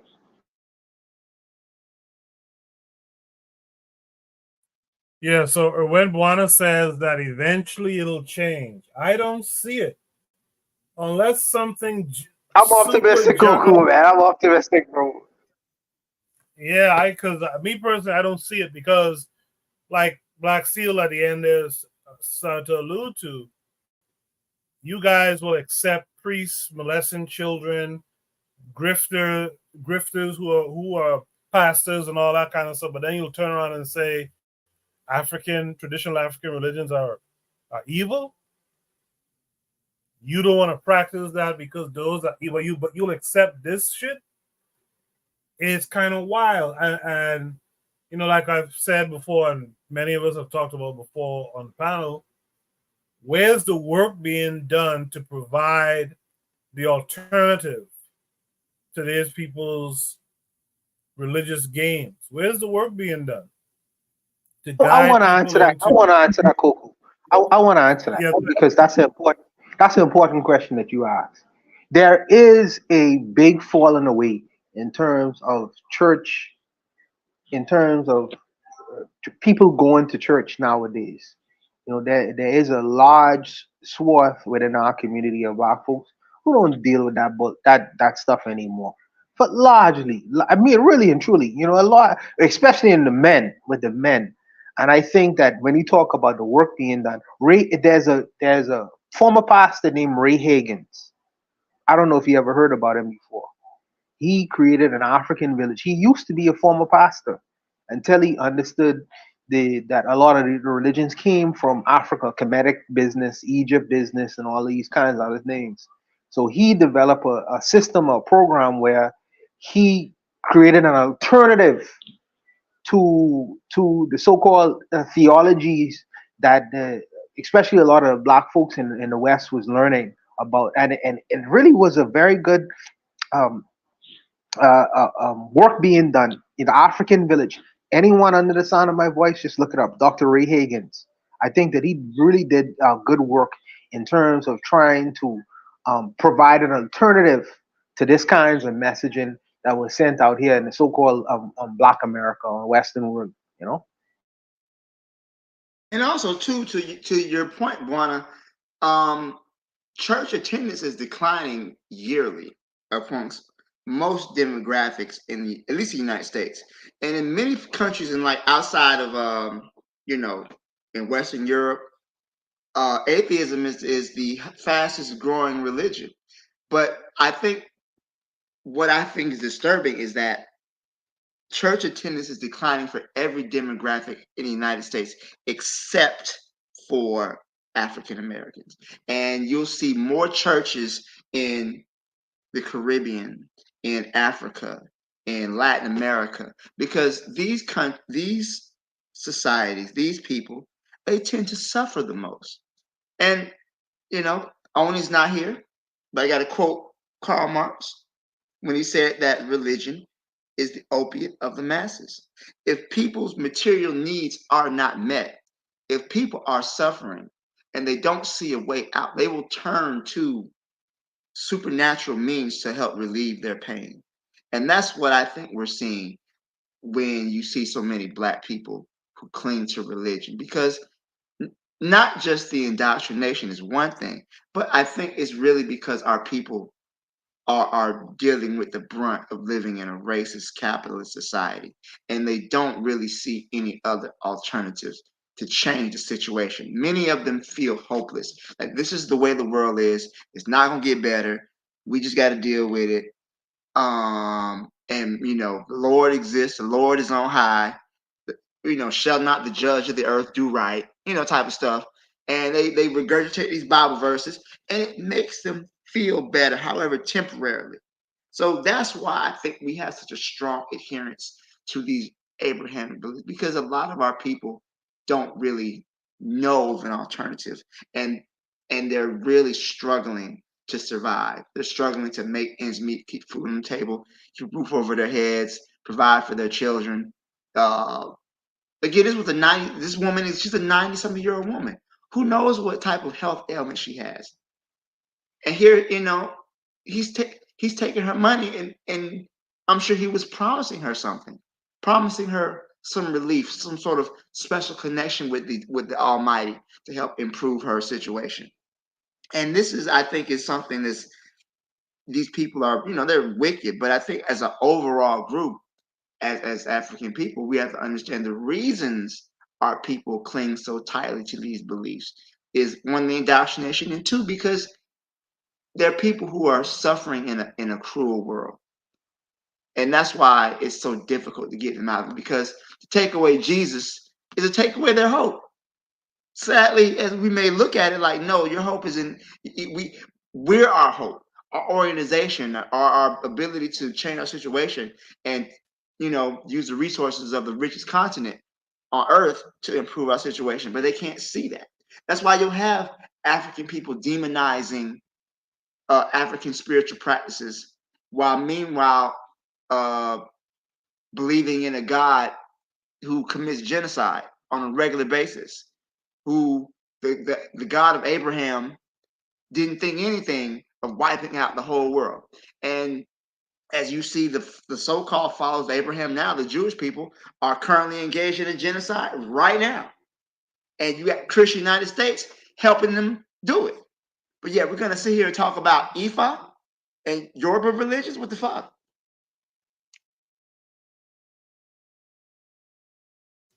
I kind of think that we are too stuck on traditions, even more recent traditions. I think, you'll hear people say Black folks are very conservative, and I think there's truth to that. I think we're, my grandmother was a Christian, so I gotta be one too, or else I'm excommunicated from the family. All those type of shaming tactics that we employ too. But my thing is, just as powerful as Jesus is supposed to be, I would think you could substitute Jesus with Ogun. And there's proof that Ogun helped a group of people actually achieve some form of heaven on earth, right? There's proof. As a matter of fact, those people are being attacked to this day, punished to this day for what they did, right? Speaking of those people, in the chat, Zuli said that until the self is fixed, nothing is changing. He says the work needs to be done with the self. And my thing is, what would occur within the self who is holding on to their great grandmother's religion, right? What would suddenly change within themselves? Where do they begin to fix within themselves to make that change, right? And Azuli is here, so let's hear from Azuli. Azuli, how are you this week? Yo, I'm good. I'm good. One thing I'm gonna say, whether it's an Abrahamic religion, there's good part about the Abrahamic religion. A lot of these black people or people in the anyway who are following the so-called Abrahamic religion are not actually following it. They are not following the laws of the book that said you're not supposed to do this, you're not supposed to do that. You're supposed to be righteous to your brother. You're supposed to love your brother, love yourself, love your neighbor as you love yourself. We need to understand, even though the book might be contaminated, the book has some stuff that could help the community. Until black people become righteous, meaning that have some moral about themselves. It doesn't matter if it's Abrahamic religion, if it's Santa Maria, if it's Vodun, they're still gonna shit on each other. And yes, maybe they don't steal $3 million from people, but they steal money from people to make BS connections with, oh, I'm gonna speak to your mother. Let me speak. Some of these people also lie to the people using the Vodun, the Santa Maria. Let's not get it twisted. It might be a bigger grift using the Abrahamic religions, but let's not act like the African-centered so-called joints are not stealing from their own people. So the work that needs to be done is that black people, and I'm just generalizing, I'm not saying all of us, have a cyst of immorality inside of them that they do not want to fix. Until you fix that, it doesn't matter if it's Abrahamic, if it's Shintoism, Buddhism, Voodooism, it doesn't matter. Y'all still gonna do the same thing. You're still gonna betray your brothers on a different scale. So I didn't see this, but this brother, is that the brother that claimed that he got robbed on live TV? Is that him? Yeah. Yes, that's him. That's him. Yes, yes. Okay, who couldn't tell this brother is crooked? The Bible says the way he dressed, none of the people in the Bible dress like that. The Bible said not to be materialistic. This brother's super materialistic. You know why that lady got? Because deep inside of her, there's an immorality. Because if your more, this man come to your house preaching this shit, you be like, nah, I'm not messing with him. Because he's a walking contradiction between the Bible. The man got a Rolls Royce. Did Jesus in the Bible have a Rolls Royce? Did he have mad horses? The reason that these people could come and grift us is because deep inside, we want to be like those people. Because ain't no way you're going to grift me when I read the book and be like, oh, the book, why you have this big chain on? Why are you wearing Gucci? Why are you wearing all of this? Why are you so materialistic? And the Bible does not say to be materialistic. So again, whether we want to say the Abrahamic religion is good or not or whatever, but there's stuff in the Bible that protects you from shit like that. Because if you read the Bible, the problem is 99% of the so-called Christian and Muslim, they don't read the book. They listen to those prosperity pastors. Have you ever been swallowed? These bastards. Greft dollar. They are all preaching stuff that are contradictory to the book. Yes, we could blame the book, but no. If you're not chasing materialism, why would this guy come to your house and you be like, yeah, I'm gonna listen to him? A guy by the name of Crefto Dollar. Why would I listen to you? Look at your name. That's not even your real name, brother. So, and again, it's a hard work. You have to evolve the self. You have to shed, and I'm talking about me and everything. I was talking to Gas the other day. You know, he said all of us got to go because we all corrupted somehow. So I understand what we're saying, that this man is a bad man is a bad man, but yo, this bad man can come to my house unless I invite him in. But Brother Zuli, I saying that you don't have a point because you do actually have a point, and I value your statement sometimes. I don't. I value some of the things that you say, even though I don't like it. Like I said, I always tell you that from back in the day. Even though I don't like the things that you say, I can't dismiss the fact that sometimes what you have to say is 100% valid. However, what if I was to tell you that you're victim blaming when you say that the woman responsible for being conned because she had something inside herself that would have caused her to want Yeah, you beat to me to it. I allow was her. about to say that. You beat me to Yeah, it. yeah. So what if I was to tell you that? What would you say? What would you say about that? Okay, I know. All right, Boana, I know it sounds tough and it sounds cruel and insensitive, but they have it inside of them. Just like when the Nigerians talk about, I'm gonna send you, yo, Boana, if I tell you I'm gonna deposit $50,000 in your, I deposited $50,000 in your account by accident, send it back to me. You gonna do it? Yes, because it's greed. It's greed. I know what you said. It's greed. It's greed. So that's That's why what they I'm get the money. saying. Yeah, I hear that. I hear that. Boana, I know it's tough. I know it's hard. Yes, it's insensitive. I'm not saying yes, that guy's an a-hole for doing that. But as a human being, if you was on your so-called Jesus stuff, a lot of these things won't happen to you. We talk about all these pastors sleeping with kids, molesting these kids. In the book, these people get dealt with corporal punishment. The Bible says, if you rape my daughter, an eye for an eye. You don't get away with stuff in the Bible when you do to people. It's the New Testament that's coming on some soft shit. What I'm trying to say is this. I know it's hard. I know it's insensitive, but sometimes you got to tell people the truth. So, If you but operate, I'm sorry, and I go know ahead, it's go ahead, tough. finish it, Zuli. I'm not saying it's the easy things to do. I guess the way what I'm saying kind of comes off rough because it's like I'm not trying to blame them. Even I'm not trying to blame them. I'm just saying you got to live that righteous life, and these freaking people can't come and sucker you. So for this particular, and I hear what you're saying. In this particular case, because she is an older woman, she's in her 90s. Yes, We don't know if there could be some medical issue.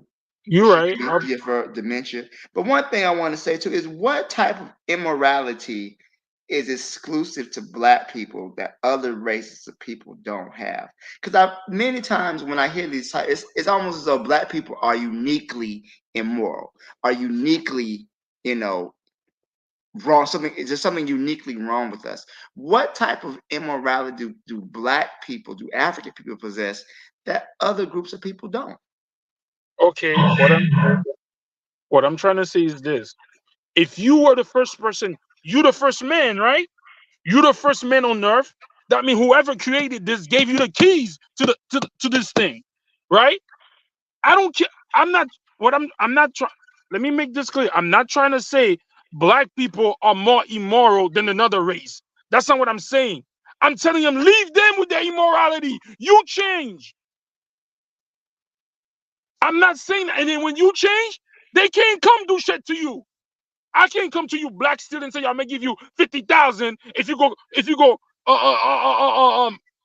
sucker this lady out of her inheritance because you know what you're gonna tell me? Are you dumb? That could be my mother. I'm not doing that. As a matter of fact, I might arrest you. I'm not saying that Black people has it. I'm not saying that's what I'm saying. I'm saying this. A lot of stuff that Black people start doing is because they are imitating these cultures. Do what you was, be who they sent you to be here. All that materialism, all that greed. Until you fix that, it doesn't matter. There's no revolution that's gonna happen that's gonna be successful. Even the Haitian Revolution, they were crooked. Erzuli, Even the Erzuli. Can I chime in now?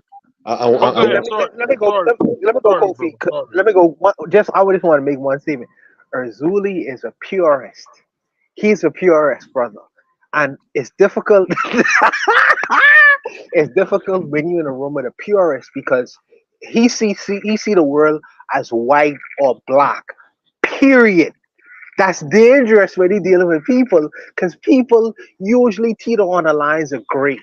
They don't live a reality that's white or black. They usually live within the middle. And I think that sometimes, if I was living in a Razuli state, Razuli you might as well go to Saudi Arabia, bro, because you extremists, you are extremists like no other. But I'll leave it, Kofi. Go ahead, brother. I Yeah, don't. I was just like, Hold on.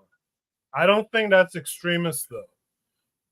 In fact, I agree with what Azuli is saying. The one thing I'll also say to what Azuli spoke about is the reason why you will find Africans doing a lot of the things that we see the Westerners do with their religion. You see Africans do with African spirituality, like you said, Azuli, is because they're mirroring what white folks, what these other folks are doing. They're bringing the bullshit into our shit. And like Trigger Happy in the chat would say, the thing about our spiritual system is that it's in line with who we are culturally. It's supposed to be. The Abrahamic religion stuff is not our shit. That's a different people talking about their ancestors' stories. That's not our stuff. So we shouldn't really be fucking with it. But we're tainted by it so badly that we hate our own religions. Going back to what our ancestors talked about, we hate it. And the thing is that these spiritual practices are supposed to transform. That's not even being extreme. If you take the Abrahamics and their 10 commandments, we had Ma'at and all that kind of stuff, right? It's supposed to make you a better person. It's supposed to make you a better person towards your family, towards the people around, towards your community, right? The fact that and Black Seal asks an interesting question. It's not that no one's saying black folks have some special immorality more than someone else. But what I said earlier, which is what Zuli kind of echoed, is we tend to because of what they've created of us now, we tend to not like responsibility, personal responsibility, and those religions, those spiritualities are supposed to transform people because they have this religion that's based on bullshit that ignores their own tenets and all.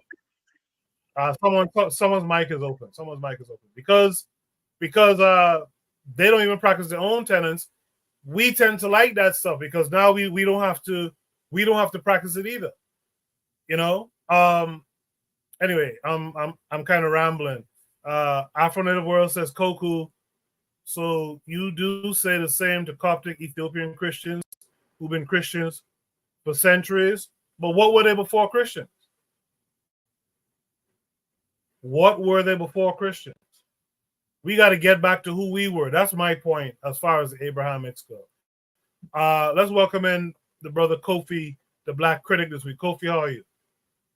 hey, how you doing, brother? Thank you. No, I agree with what you're saying. I'm pretty much just piggyback off what you're saying. I was in the background listening, trying to see, because I came in a little bit late. But one thing the brother said, this is just evil, right? What the guy did. And I think he says something, I'm paraphrasing here, something that has nothing to do with the religion itself. If he was to follow the book of whatever the Bible says, then this person will do something as wicked. And I disagree with that 100%. He gave an example. He says, so, well, what these ministers doing with these little kids and stuff like that, and rape and all the other stuff, in the Bible condones rape. Right, so in the Bible says if a man, it has to do with a virgin woman, but just to tell you how they view women, if you were to rape a woman, right, and you took her virginity, the rapist is supposed to give the father 50 shekels, and he has to marry her. This is your moralic Bible. I read the Bible, right? I was a Christian. I read the Bible in all honesty. Not being biased, I kick that Bible as hard as I can. Nobody follows the Bible to the T. You will be under the jail. You would be on death row, right? So, and this whole thing, I think he was alluding to something as far as like sin or whatever. Like, you got to understand, we bought the concept of sin. That's a concept that we bought. That's a concept that white people made when they made Christianity. But was talking about Ray Hagen. Ray Hagen told me about these people called the Palenque people. So when you have all these white missionary Christians going all over telling people that, yeah, you need Jesus to save you, and they're just perfectly fine. And so there was this thing called, and that's why language is important. So they were teaching the Palenque people about Jesus and and about the Bible and Adam and Eve. And they're like, well, you should be thankful because Jesus he died for your sins, and they're trying to translate it into their language. And it's like, sin, what is sin? No, because when you're born, you're a sinner. It's like, wait. This baby over here, is something wrong with this baby just because this baby's born? Something's wrong with this baby? Yes. It's like, that makes no sense. I can't translate that. That doesn't make any sense. So what they did, they came back and they wrote the Palenque people in the Bible. Well, really, you know what? You're Pontius Pilate. You're descendants of Pontius Pilate. So you persecuted Jesus. And these people bought into it. They were sold something, right? They sold it to them and they say, I have the cure. So if you buy into sin and you buy into Christianity, so if the Abraham religions, if you buy into that you're a flawed person and you're a sinner, they got you. Because guess what? I have the answer.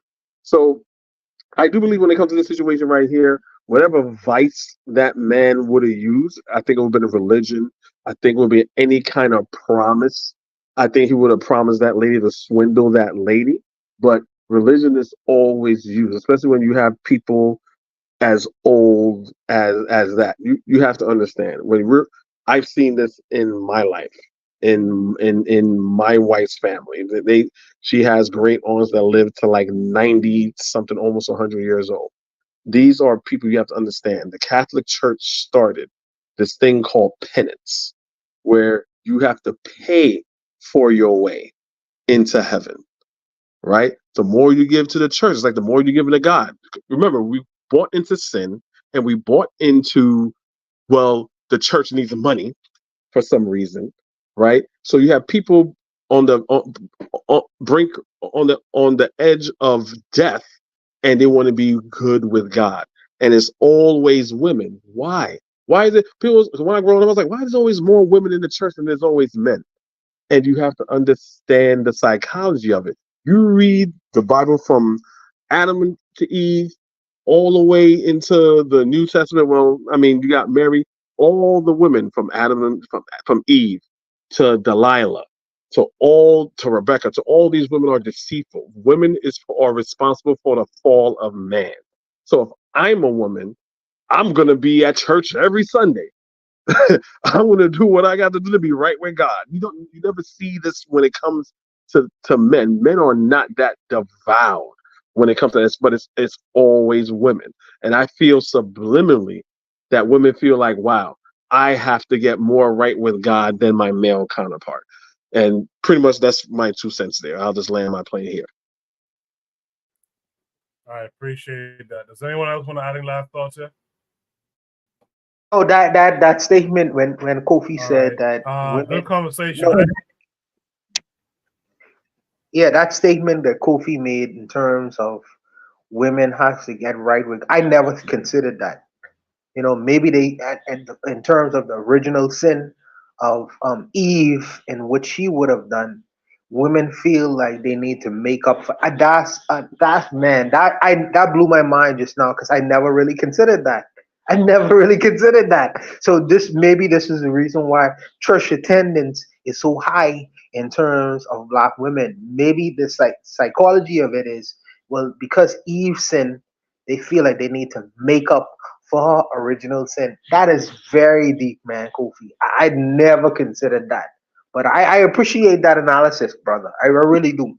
No, yeah, no problem. Like, I mean, there's other Bible story. Everyone know the story of Lilith, because Lilith is supposed to be Adam's first wife, right? So real quick, the story of Lilith is that God made Adam and made Lilith together, made all, they're supposed to have dominion over everything. And Adam all of a sudden wanted Lilith to do certain things. And she's like, why? He said, well, you're my wife. She's like, yeah, but God made you and me together. You don't have higher rank more than me. So in this story, Adam was already like a sexist, right? So that's like the first divorce. So Lilith left, right? And then Adam found himself with no woman. So he went to God again and said, hey, I need me a wife and stuff like that. He's like, okay, I'll take her from you. So she'll be a part of you. So we got the saying, this is my rib. You call your wife your rib. So I'll take her apart so she's a part of you, and you will be in control of her. So when I get these conservative Christian, you're the woman supposed to follow the man. So there's a saying that says, and Kevin Sanders used to say this, and a lot of black Christians say this, but they don't practice it because their wife will just slap fire out of them. It's like, I talk to God, you talk to me, you respond to me. Basically saying you're a woman, you're not worthy of being in the presence of God. I am the man. So I would talk to God on our behalf. So there's a sexism and there's a hierarchy. Anyone that reads the Bible with all honesty and still call themselves a Christian, a Hebrew, or whatever, or just, I know there's cognitive dissonance there, but if you just know the things in there, you're a disgusting person. You're an evil, immoral person. Well, this out is of why all Dr. the things John that you Henry want them to Clark, do. this is why Dr. John Henry Clark called them male chauvinist murder cults. Pretty much.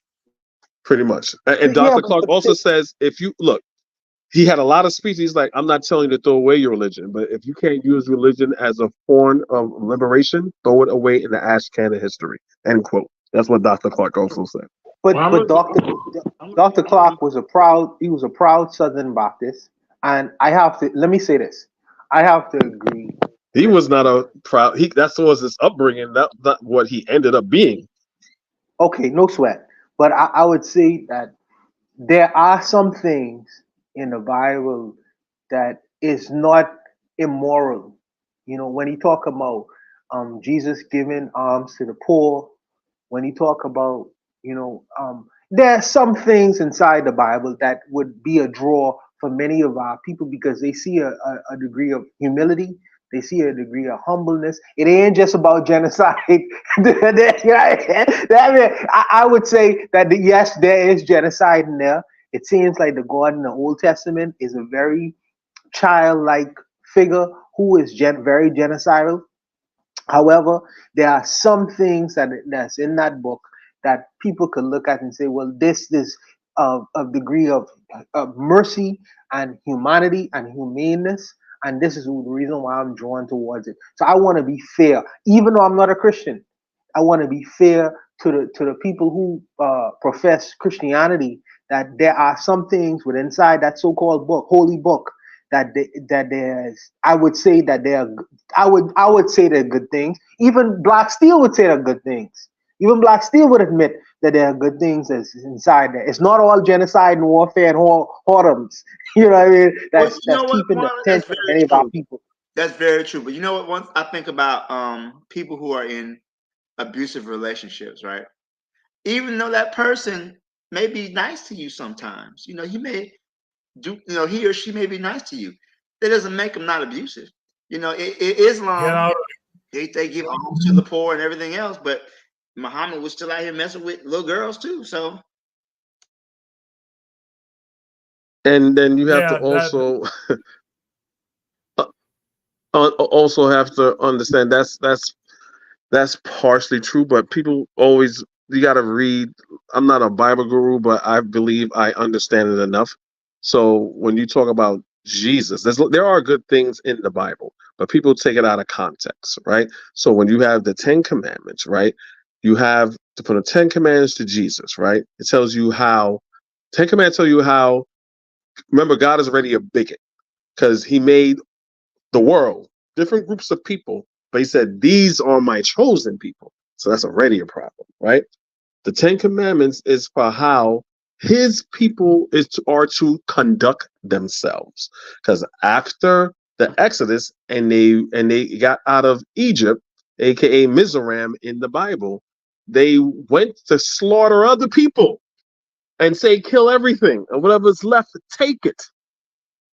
So we have to understand it's for those people who profess to be God's chosen people. When Jesus came over there and Jesus was Jesus was Jewish, and the rabbi was like, "Who are you? What are you doing?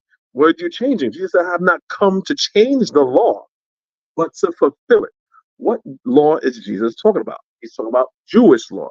So again, we're right back to talking about a specific set of people who's supposed to follow rules. Are there good rules for those set of people? Yes, but this is not Buddha. This is not Buddhism. This is not a parable or something or philosophy that you can follow. No, this is for only these people to follow.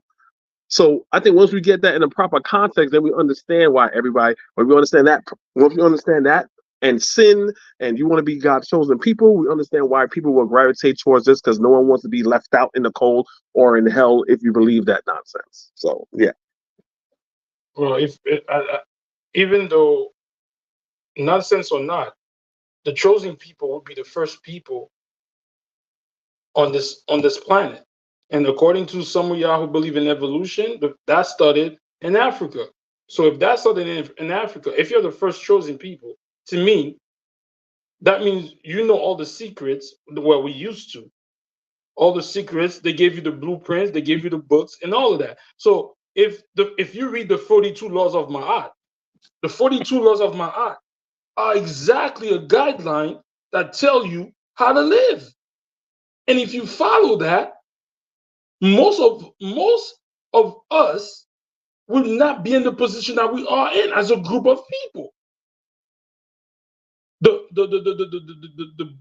Bible, whether it has to have copy from some of African stories and stuff like that. And I'm not saying the Bible has not been contaminated.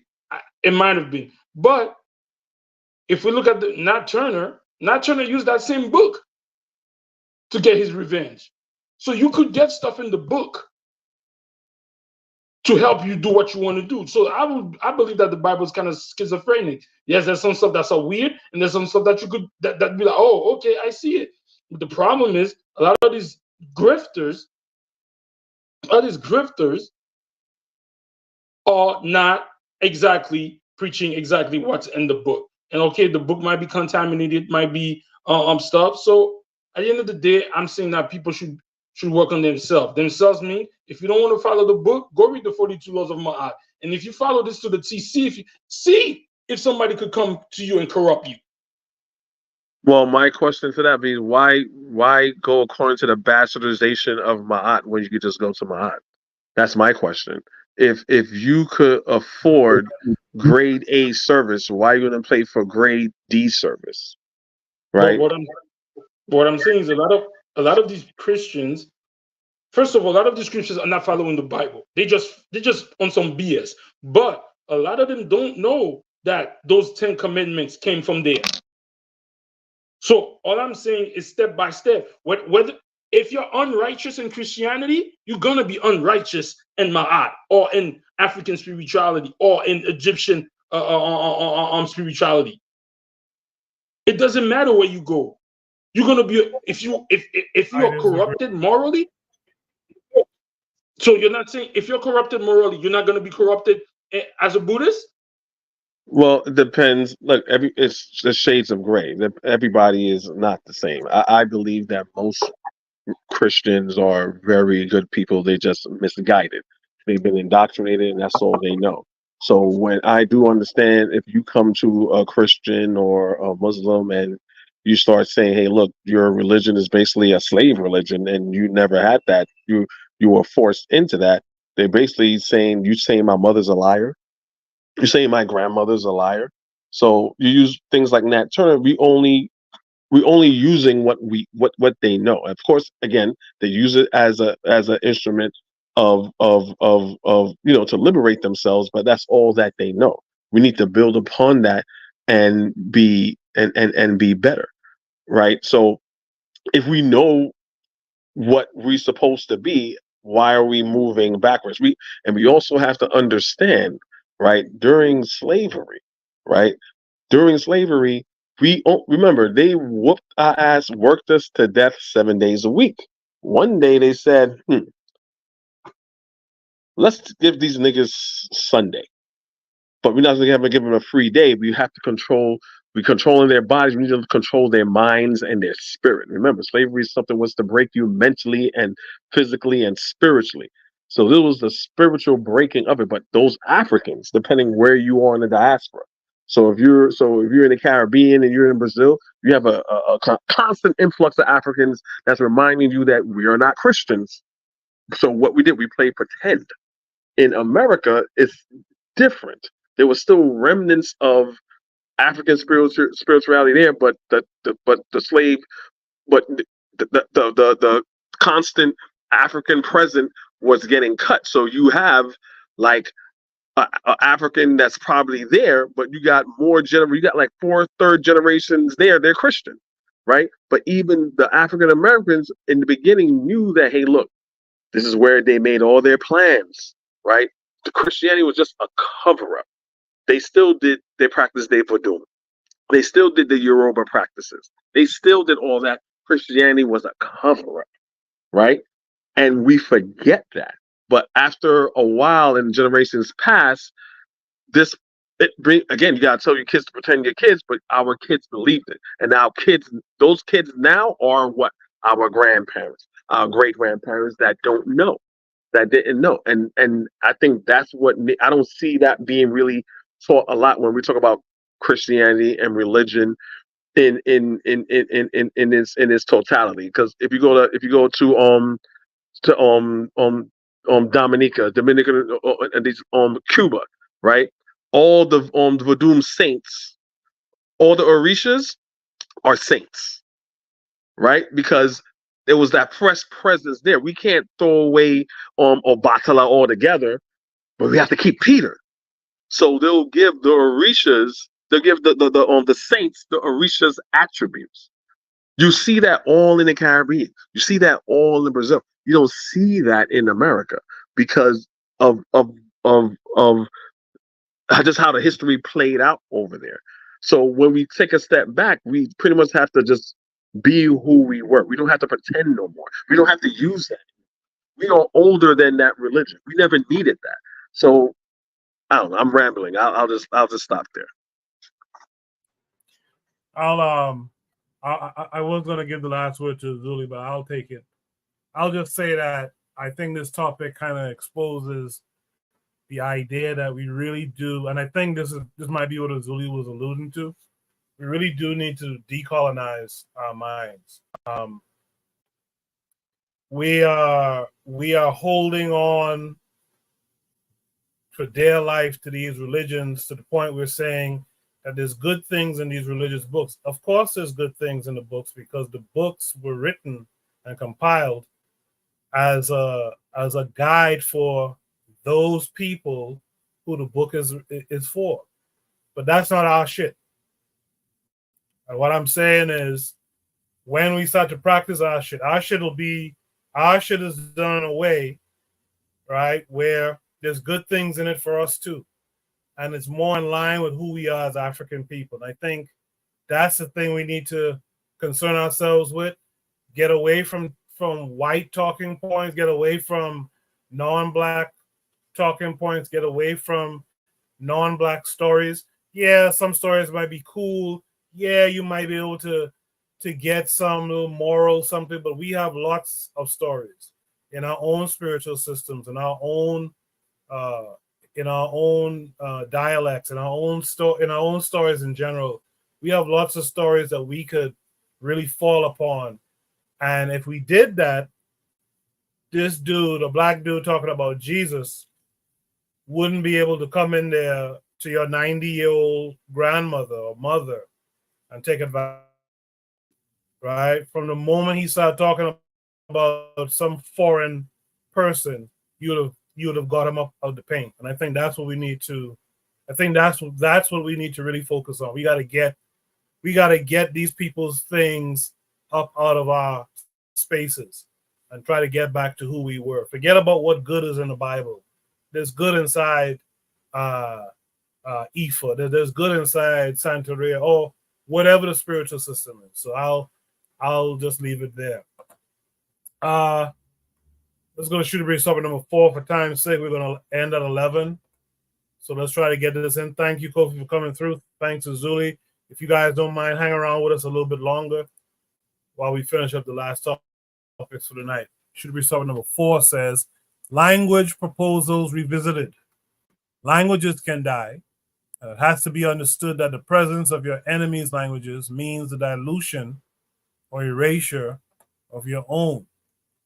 What are your thoughts? So this comes with a link taking us to YouTube, it seems.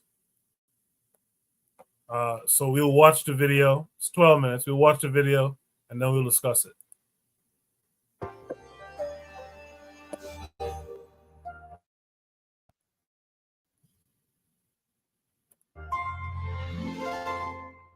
Marike sawo mkuke marike sawo mkuke marike marike nou kyk hierso vandag 'n paar goedjies leer nee.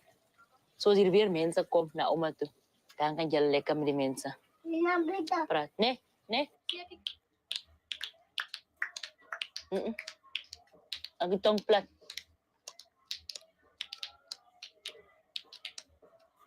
Se.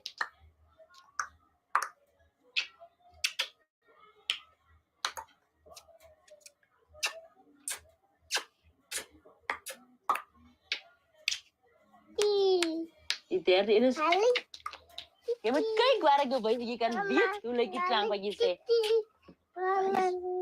Marike, sawo mkuke, marike, marike, marike, kaget kawa, nat kawa, kaget krijgen. Ik identificeer mezelf als een bushman, trotse een. Als ik niet weet wie je is, dat betekent je niks. So ek is baie trots op wie ek is. Dit beteken alles vir my baie. Maar kan ons 'n bietjie rond kyk hier. En so. Kyk, dis ook prentjies en goed wie binne kan maak kan kyk.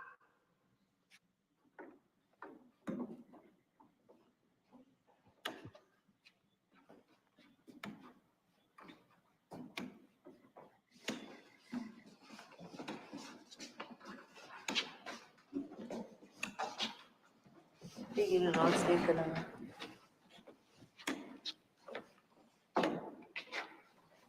Oor oude mense geteken.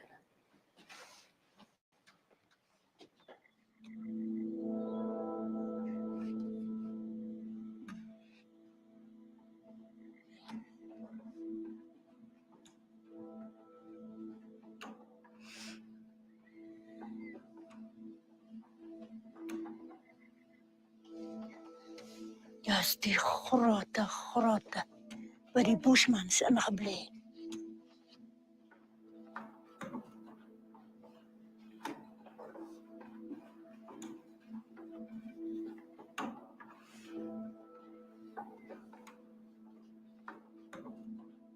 Van die tyd in wat ons kennis is, toe begin het sê my ma, julle sal nie moet hierdie taal so praat, die van. Julle sal doodgemaak word. Grootjies is doodgemaak oor hierdie taal.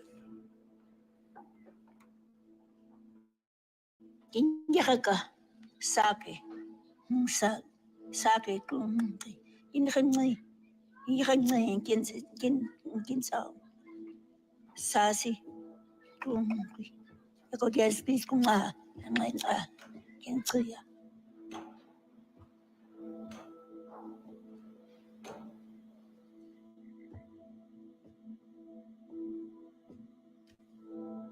Dat is nou als een emotionele iets voor mij. die prentjies wat jy hier sien is definitief 'n boodskap wat hulle uitstuur om te sê en wat het gebeur en waar doen hulle op pad en ja, so selfs met die woordeboek. In die woordeboek gaan ons vir die mense baie dinge leer. Ons gaan 'n boodskap los daar in die woordeboek. Dat hulle moet nie vergeet om hulle se moedertaal of hulle se ouma se moedertaal vorentoe te vat nie.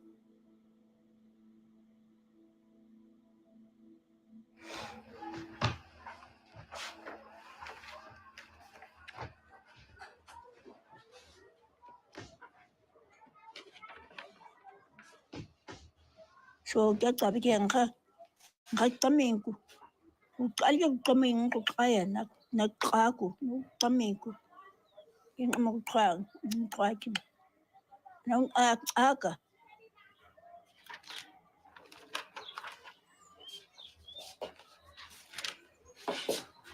So.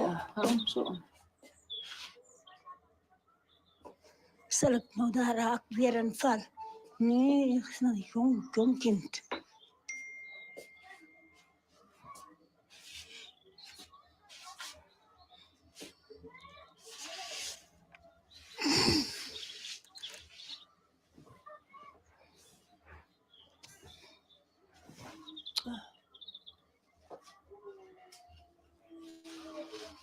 So mama nou, daarmee sê, Gensbok en Springbok, hulle is so naby mekaar.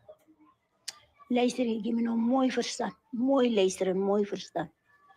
Die Springbok is by.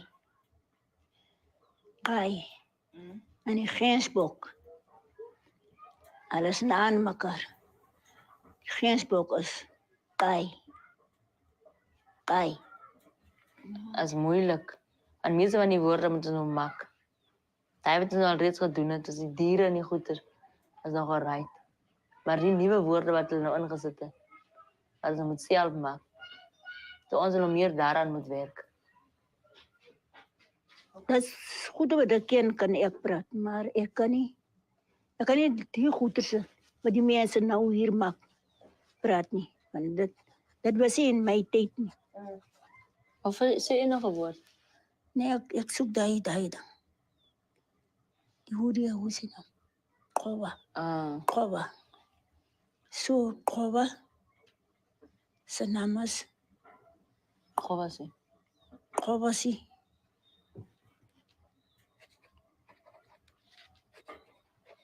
So sy Afrikaanse naam is Hoodia. En sy Afrikaanse naam is Hoodia. En hy word nou... Hy is ook... Kowasi is so die klik. Hy klik, hy uitroepteken. Hy... Kowasi. Ja, wat my 'n bietjie pap maak is... die taal, ek kan nie lekker die taal praat nie. Ek wil mos ook opstaan en die mense 'n hele speech gee in die taal. Nou moet ek as ek nou my speech moet doen, moet ek nou heel dit lees. Ek wil mos so praat. Kava. Kopien. Is baie hartseerlik. Om te weet hierdie mense praat so duidelik, maar hulle is oorlede.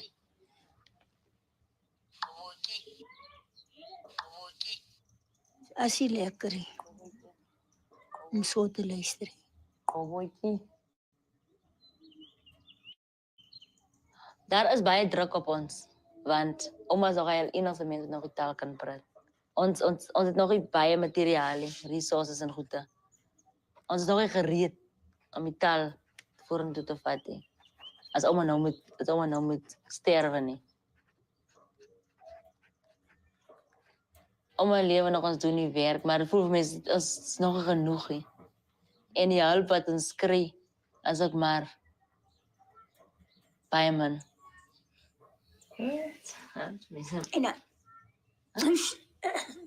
Neem het nie kopiëren. Oh, sorry. Oh, nee.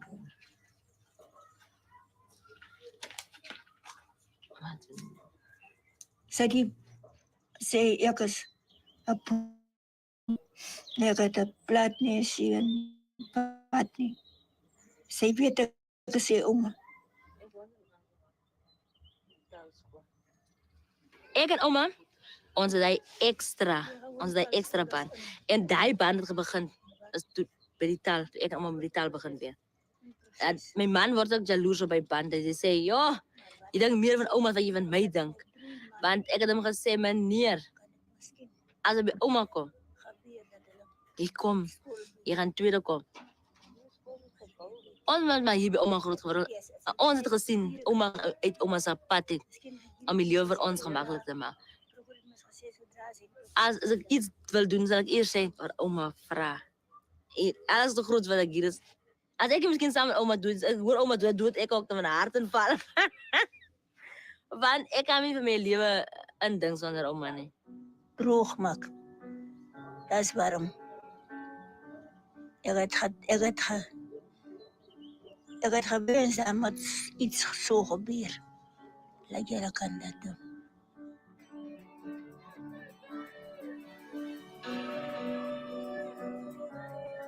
Was het? Ja, sa ko ne kebeke. Sa ko mel ko ke. Mar gunung ke. Ke musiko. Uta. Ako nakuta kaltis. O trigo ke. Ay ke.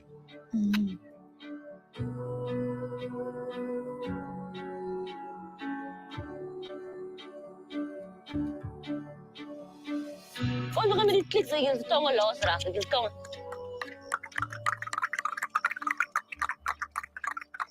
Ek sê die Afrikaanse woord. Julle sê die nieuwe woord. Om te groet? Moontjie. Om iemand te groet? Moontjie. En as jy iemand vraagt, hoe gaan dit? Nake taba. Weer? Nake taba. Nake taba. Ke? Kaba. Taba. Kaba. Taba. Kake kaba. Nake taba. Kaba. Moet ons hier op die vlak die taal aanbied. Ons sal het doen. Ons plek voor plek rennen onder bomen op taalscholen. Ons sal het doen. Ons sal niet toe dat het dus weer verdrukt wordt en die taal doodgemaakt wordt. Ik heb niets om, we gaan nog 100 en hoeveel jaar maken. En die taal zal in de scholen wees. Die taal zal op de radio's wees. Waar ons onze nieuws gaan lezen en nu. Ons taal zal gehoord worden. Niks van ons keer om dit te doen. Groet nou voor mij. Ayo. Groet mij. Moontjie. Ons gaan met elkaar zo. Moontjie purukutsi. Moontjie purukutsi. Mijn naam betekent butterfly. Nee? Zo, groet nou voor mij. Moontjie purukutsi. Van kan je niet mijn naam zeggen? Mijn naam is zo lekker. Moontjie purukutsi. Moontjie purukutsi. Ayo. Ayo. Dank u. Ja, ayo. Ayo. Dank u.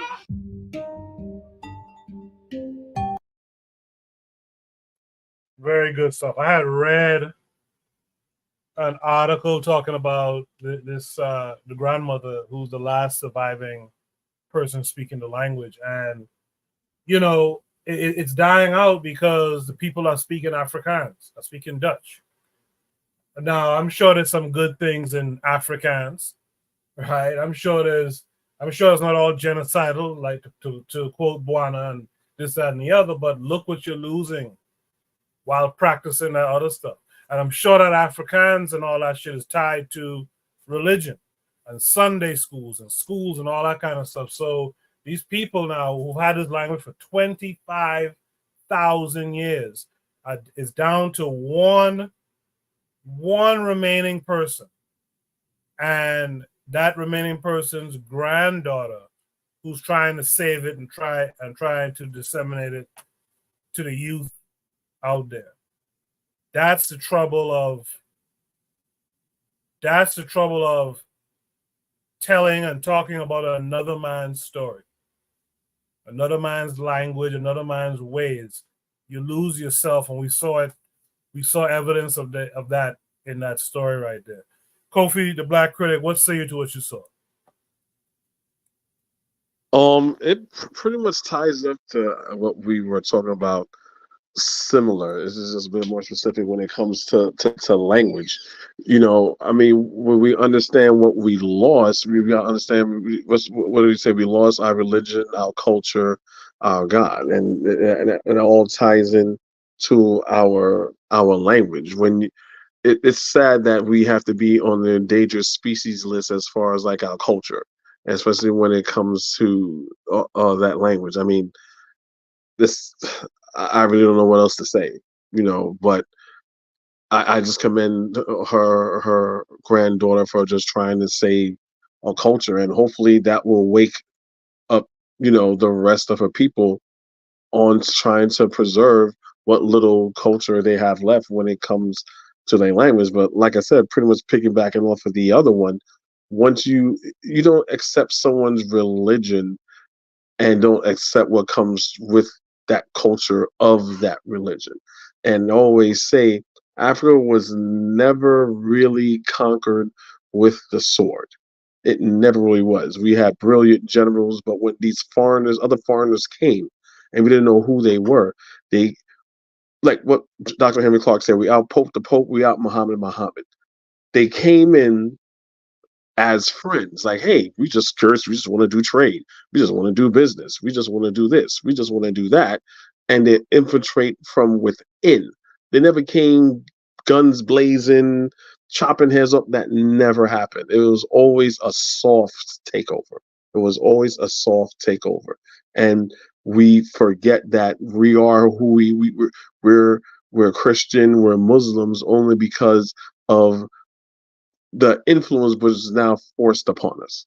So that's pretty much all I have to say when it comes to this. So I just hope that she's able to retain that language. Absolutely. Thank you for that, Kofi. Zuli, what say you to this?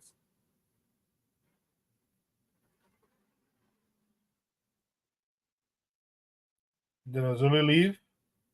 Maybe he left. Black Seal, what say you? So, I was looking while we were talking. I was looking up some information. So, the top 5 languages spoken in the world today are English, Spanish, Mandarin Chinese, Hindi, and Arabic. So these are the top 5 languages spoken in the world.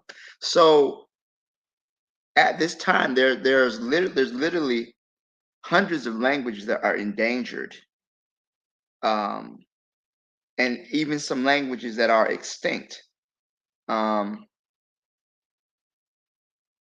When you have languages that are extinct, for example, once a language becomes extinct, at that point, you lose all the culture and everything else associated with it.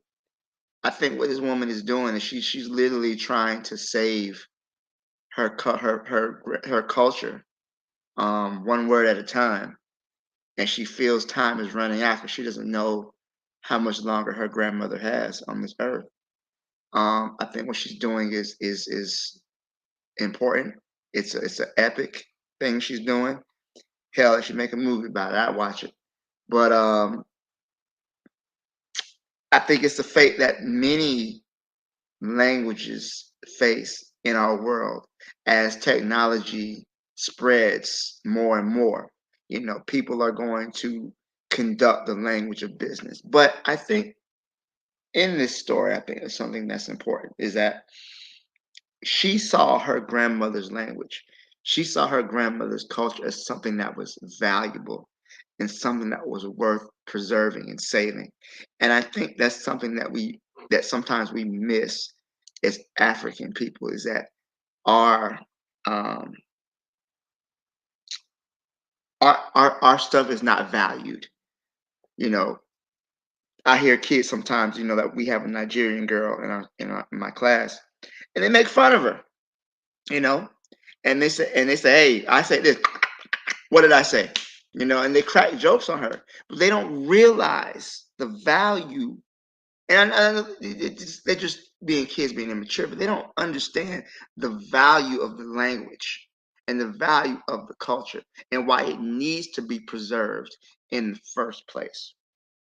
So reclaiming language is such an important thing. Look at, and I don't want to use the fake Jews, but Hebrew was a dead language. It didn't have any native speakers, but yet they were able to they took some loan words from Arabic and attempted to revive it. And that's what this woman is doing right now. She's trying to save what was lost before it is lost. And this is something that is just looking at her story, like, so it's tragic in a way, but this is something that happens to a lot of languages, not in Africa. A lot of languages spoken by Native Americans were lost throughout history because everybody who spoke it was killed or died, you know. And I know many times if you spoke a language, they would cut your tongue out, or they prohibit you speaking the writing things down. It is true. It's a trigger habit. It is cultural genocide, and that's what we're seeing now. So I don't know. I would like to follow up with this lady, kind of find out how she is going along with her work. I hope that she's able to get as many words as possible. To think that a language that we have had over 25,000 years, that predates agriculture, that predates civilization, that predates domestication of animals. That's how old that language is. And we're losing so much when you lose that language. So I'll stop. I'll leave it there. Thank you.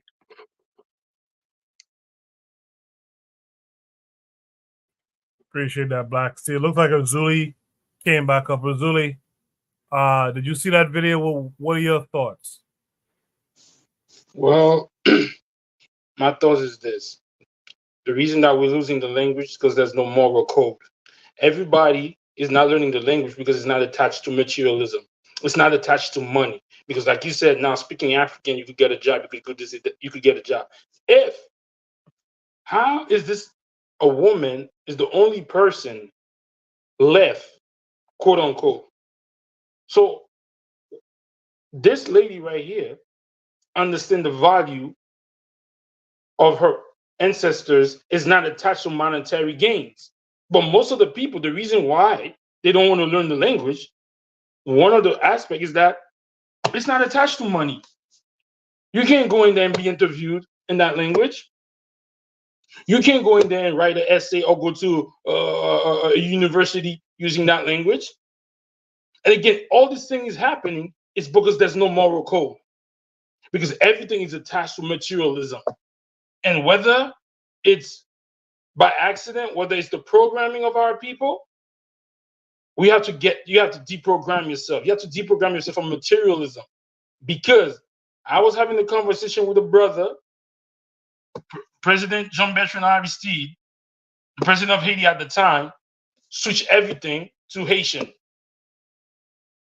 I was talking when they kicked him out, they put everything back into French. I was speaking to this brother. This brother said they should not be teaching this type of language because economically you can't use it on the international market. We should learn the European thing, and I'm not doing shot. But why not said that 2 weeks ago? But why not said the thing? Oh, we should keep to this, and that, and the third. So how come now we feel bad because this language is dying? 2-3 weeks ago, I don't know, on this thing, some people had said, oh, we should use the colonial language to connect. So if you don't, this situation that happened to this culture, hey, it's not, nobody cares about it. It's after her, if she has, maybe if somebody from Oxford comes or from Harvard comes and say, yo, let's record all of this and put it somewhere, then maybe y'all start valuing that language. So people would say, well, it's not attached to any monetary, you can't do nothing with it. So where's your pride? Where's your love for your people who created that language to talk with that click? Nobody in the world talks with that click. Instead of worshiping it, instead of y'all want to speak Afrikaans or other languages, which I guess is part of the the conditioning. If it's not attached to money, it's not bringing money in your pocket, it's not bringing you girls, it's not bringing you big houses, and because then why should we save it? But kudos to this young lady trying her best to keep the tradition alive. And like the brother that spoke before said, I don't know if she has something. Maybe she has a GoFund, some sense of money. That's very commendable. And I wish there were more men doing this. But hey, they all compromise also. So that's all I have to say about that. Yeah, when I watched it, I was remembering what Buana said about that language thing. Talk to them in French and blah blah blah. And I too was wondering, where's the man here? And this is what pisses me off. Where's the man here? Where's the man here? And like Zuli was on point with that one. They'll wait for the Smithsonian or someone to come in there and take some field recordings and go prop that up in their museums and shit like that. But why is it that we don't care? And by we in particular, I'm talking about the people who are from that culture. So I would say, understand. I'm sorry, I'm going to cut you off. Go ahead. No, I just was going to say, who would understand this is a 25,000-year-old language.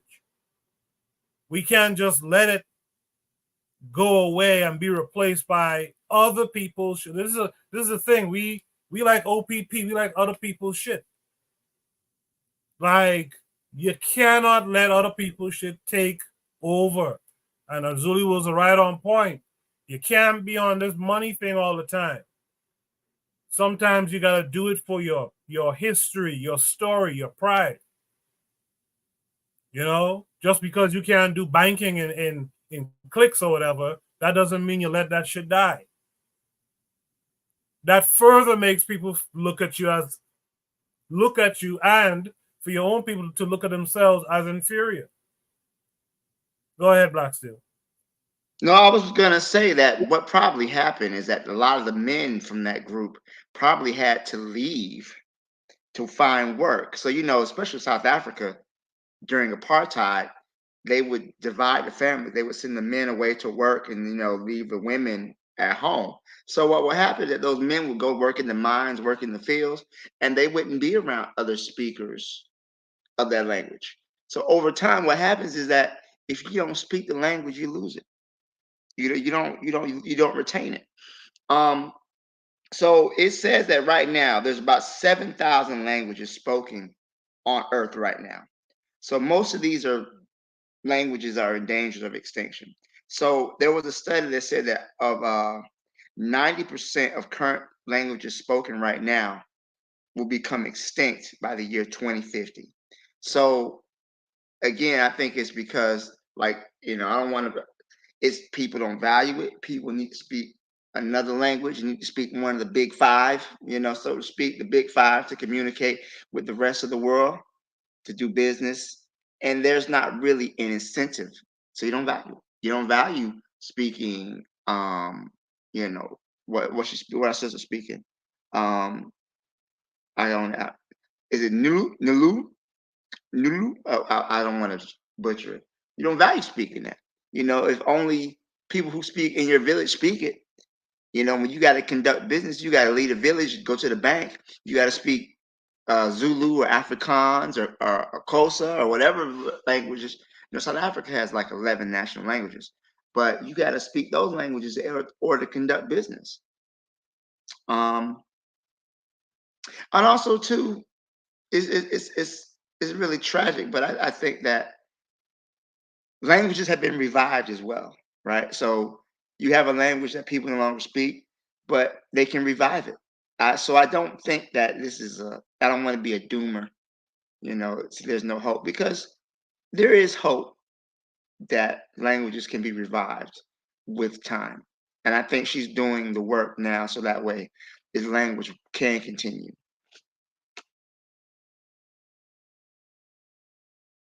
Yeah, I hear that, but we shouldn't let it die. first. We shouldn't let it die. We should have some cultural continuity. Like we shouldn't risk.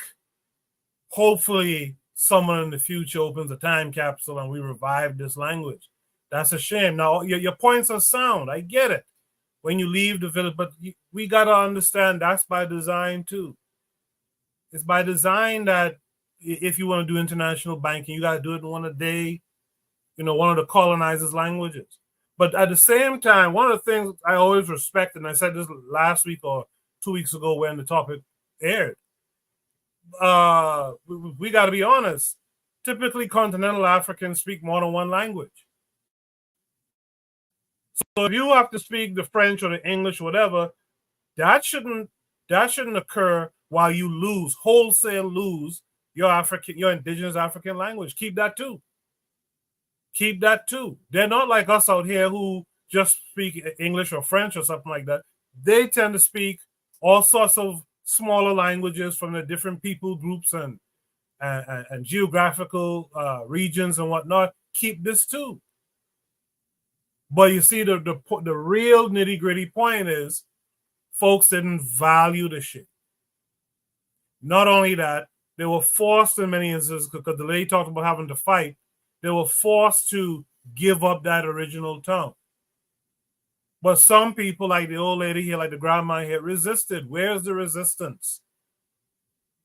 You just gonna lay down? You just gonna roll over and take it? Come on, man.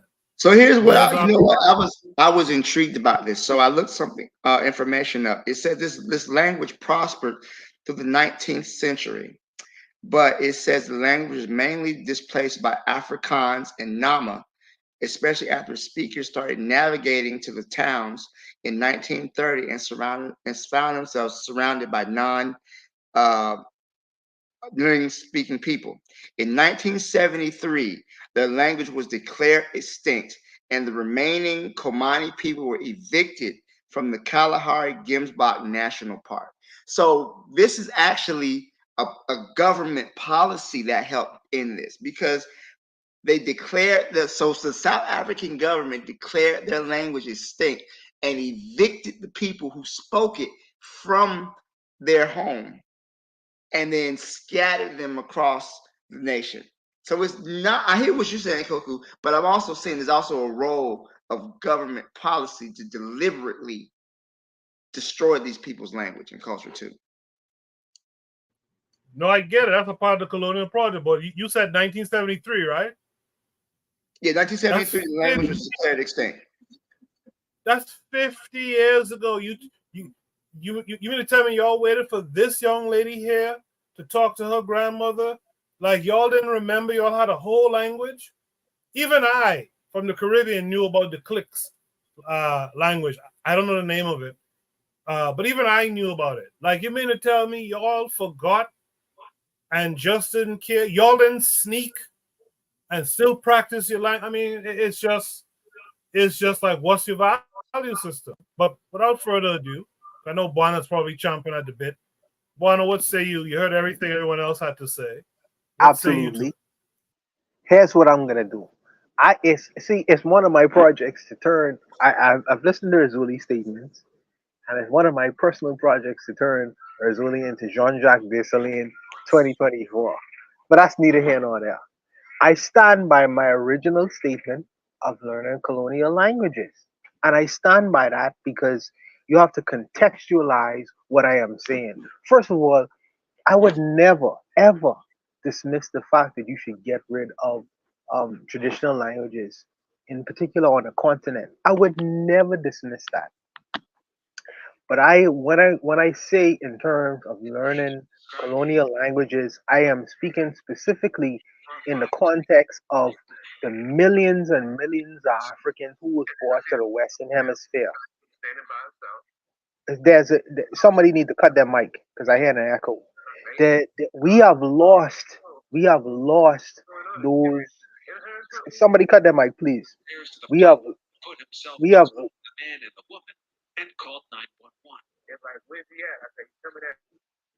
I hear something. Yeah, we have lost our original cultural languages when we came from West Africa. We have lost all of that. And what we have been given is the colonial languages. There is a reason why Marcus Garvey was able to produce the largest black organization that existed till now, and he did it in English, a colonial language. In that colonial language, he was able to connect with all manner of different people from all around the world because they understood English. Not only that, he went to South America. I don't know if Marcus Garvey spoke Spanish, but he went to South America and he was able to connect with the blacks in those areas as well in colonial languages. The largest mass movements in the world was created by a man speaking colonial languages. Success leave clues. So if Africa has maybe thousands and thousands of distinct ethnic languages, it would not necessarily behoove me to start there. I'm going to start where I am most effective. So if I am speaking French, I am speaking to a Congolese, I am speaking from somebody from Cote d'Ivoire, I am speaking from somebody from Haiti and all. And I am able to connect with them and they are able to understand my plight and where I am coming from, mainly because they understand the languages that I'm speaking. I can't speak a Congolese language and speaking to a Haitian person. There is no connection there because a Haitian person does not understand an ethnic Congolese language. So the tool of me A using Haitian person don't listen English either, Buana. let me finish. Let me finish. A Haitian person understands Spanish because Dominican Republic is right across the road, and many Haitians No, speak they Spanish. don't. No, they don't. Only the Oh, Haitians are come on the on, man! border. Come on! I'm telling you, only the Let- Haitian let- people that live on the border. my brother, Those are, my good brother. I have personally. The reason why I have learned, who teach me French? A Haitian woman who living in Haiti right now, and she understands Spanish too, brother. She understands Spanish too. She grew up speaking Spanish. Her mother used to speak Spanish. So it's not that I don't know what I'm talking about. It's not that I don't know what I'm talking about. I'm And we saying gotta understand they're also Germanic languages, so French, Spanish are very similar to so. each I'm other. sure. So I'm saying that I am able to connect with even Portuguese, who has the largest amount of black people in the Western Hemisphere. That's 80 million black people. If I am trying to connect with them, how it doesn't behoove me to learn an ethnic language. It behooves me to understand Portuguese because they will be able to better understand my plight in the Western Hemisphere. I understand there are continental issues that needs to be addressed. I'm not forgetting that, but in trying to create power, we trying to create power. We ain't just trying to create power. And I follow in what Gavi them did and what they did and understanding, hey, we in the West. We in the West. We have to deal with the tools that we actively have at our hands. I don't have I don't have continental languages at my hands. I have what is gonna cost me to be in this. There's a reason why Kemi Seba, who is from an African country, is able to have an interview with a Haitian person in Haiti because he understands French. So he's able to make that connection between the continent and the people who live in the Western Hemisphere. I'm not saying that we should embrace these tools because these tools should be appreciated. I'm saying that these tools are useful.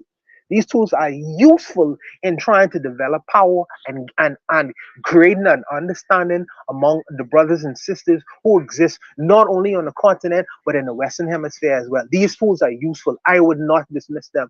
However, I'm saying that yes, these languages, our original languages are important. But when you are trying to create power is what we're trying to seek and what we after. We using tools at our hands right now. We'll get there when we get there, but we are not there yet. We trying to create collectivity, not only on the continent but in the Western Hemisphere as well. And I'm saying that we should use the tools that is understood by the many of our people, not just a few. This African language right now, yes, it's unfortunate. It's only spoken by the last Af- uh, African woman in South Africa who's speaking this language. But that language is not going to connect. because it's only spoken by very few people. I'm dealing in terms of numbers, dealing in terms of numbers. But like I say, I understand. I am not dismissing the fact that these things are important. These things are very important. But in terms of developing power and in terms of developing collectivity, I think that the tools that we've been given in the Western Hemisphere is a useful one. Um, um, Black Steel said one of the most spoken languages in the world right now is English. So why am I gonna go down and try to learn a South African language when the most spoken language is English? Like I say, I stand by my original statement and sentiment. I understand what your brothers are saying, but I stand by my original sentiment. I'll leave it there and let your brothers go. But Buana, I think the issue in your response just now is it kind of doesn't deal with the topic at hand. In the sense of we are looking at a story where Africans on the a particular people group of Africans on the continent are losing a 25,000-year-old language, mainly because of colonialism. Colonialism and the values that colonialism puts on its own languages versus our languages. And the conversation should be about, like, this is a damn shame, right? You could talk about using English as a tool. That's fine. I mean, and Trigger said something in the chat that's interesting too. If you're going to use English or French or what have you, use it to organize yourself on the continent to be able to now teach or reteach continental Africans their indigenous languages. Okay, the colonial project happened. You guys speak English, but this language in particular right here, we shouldn't lose this language. Let's organize in English, since that's what they forced on us. That's what we're doing. And let's use that to reorganize and reorient ourselves to readopt our language. It's not a language for me and you out here in the diaspora. That's not the point. We and you in the diaspora, like Gavi, we're colonial subjects. We speak English or French or Spanish or what have you. But these continental Africans should not lose their own indigenous languages because English is a tool. If anything, that tool should be used to get them back to their own languages. Where is the I keep finding myself saying it the way Azuli said, but where's the pride, man? Where is the pride in saying, yo, I'm Khoisan, and this was my ancestors' language. I understand it was interrupted by the Dutch and the English and the this and the that and the other, but where is that pride? And again, I ask the question: where is the men here? Oh man, Koku, you want. Sorry for interrupting. You and Azuli are dealing in the theoretical. You are dealing in the what is the so-called best narrative. I am dealing in the practical. You all are dealing in sentiment, and I think that you all are wrong. I stand by my original statement. I think that you all are wrong in your assessment and analysis. I think that it's not an issue of sentiment. It's not an issue on the theoretical. What is the best solution to the issue? I think is y'all need to deal in the practical. This is where y'all become mystics. Y'all are mystics. Y'all becoming religionists. Y'all becoming a religionist. Y'all are trying to go for the perfect rather than dealing with what is the reality and what is practical. And I think that is a wrong assessment. I really feel so, Goku. So Buana, so you're telling me for the sake of English, we should lose Twi, Yoruba, Swahili, whatever the Khoisan languages are. We should lose all of that stuff. Never English said and French that, and all Koku. that. No, I'm not saying that, Koku. I'm saying that. That's the No, I'm not conversation. saying. No, but I'm not saying that though. I'm saying that we have to deal with the issues that is right in front of us. And I'm saying to you, as I said to this is my issue with Brother Makari, the last conversation, even though even though I had to concede what the original conversation was, I'm saying that if my tools at hand is I have to go to use European tools to fight other people. European, my enemy's enemies is my friend. If I have to go to the Russians to get arms, to get the person off my back immediately, then I have to do that. What is practical is what is practical. Y'all are telling me, oh, I need to go wait for some time when the black folks need to get themselves together and organize, and one day they'll come and rescue me out of my scenario and situation. Y'all say we need to wait for the perfect scenario to happen. I say no, no, no, no, no. We need to appeal to the people who is able to immediately take me out of my situation and scenario. And I think that y'all are talking theoretical. Y'all are talking almost on a religious, mystical basis. What is perfect? It should be set out. I'm saying that we need to deal with what is happening right now on the ground in Africa, and the majority of our people speak French, the majority of our people speak Spanish and Portuguese and English. And this is the way to organize people, to get them together. First and foremost, we'll deal with the other issues when we come to that bridge. We are not there yet. That's what I'm saying.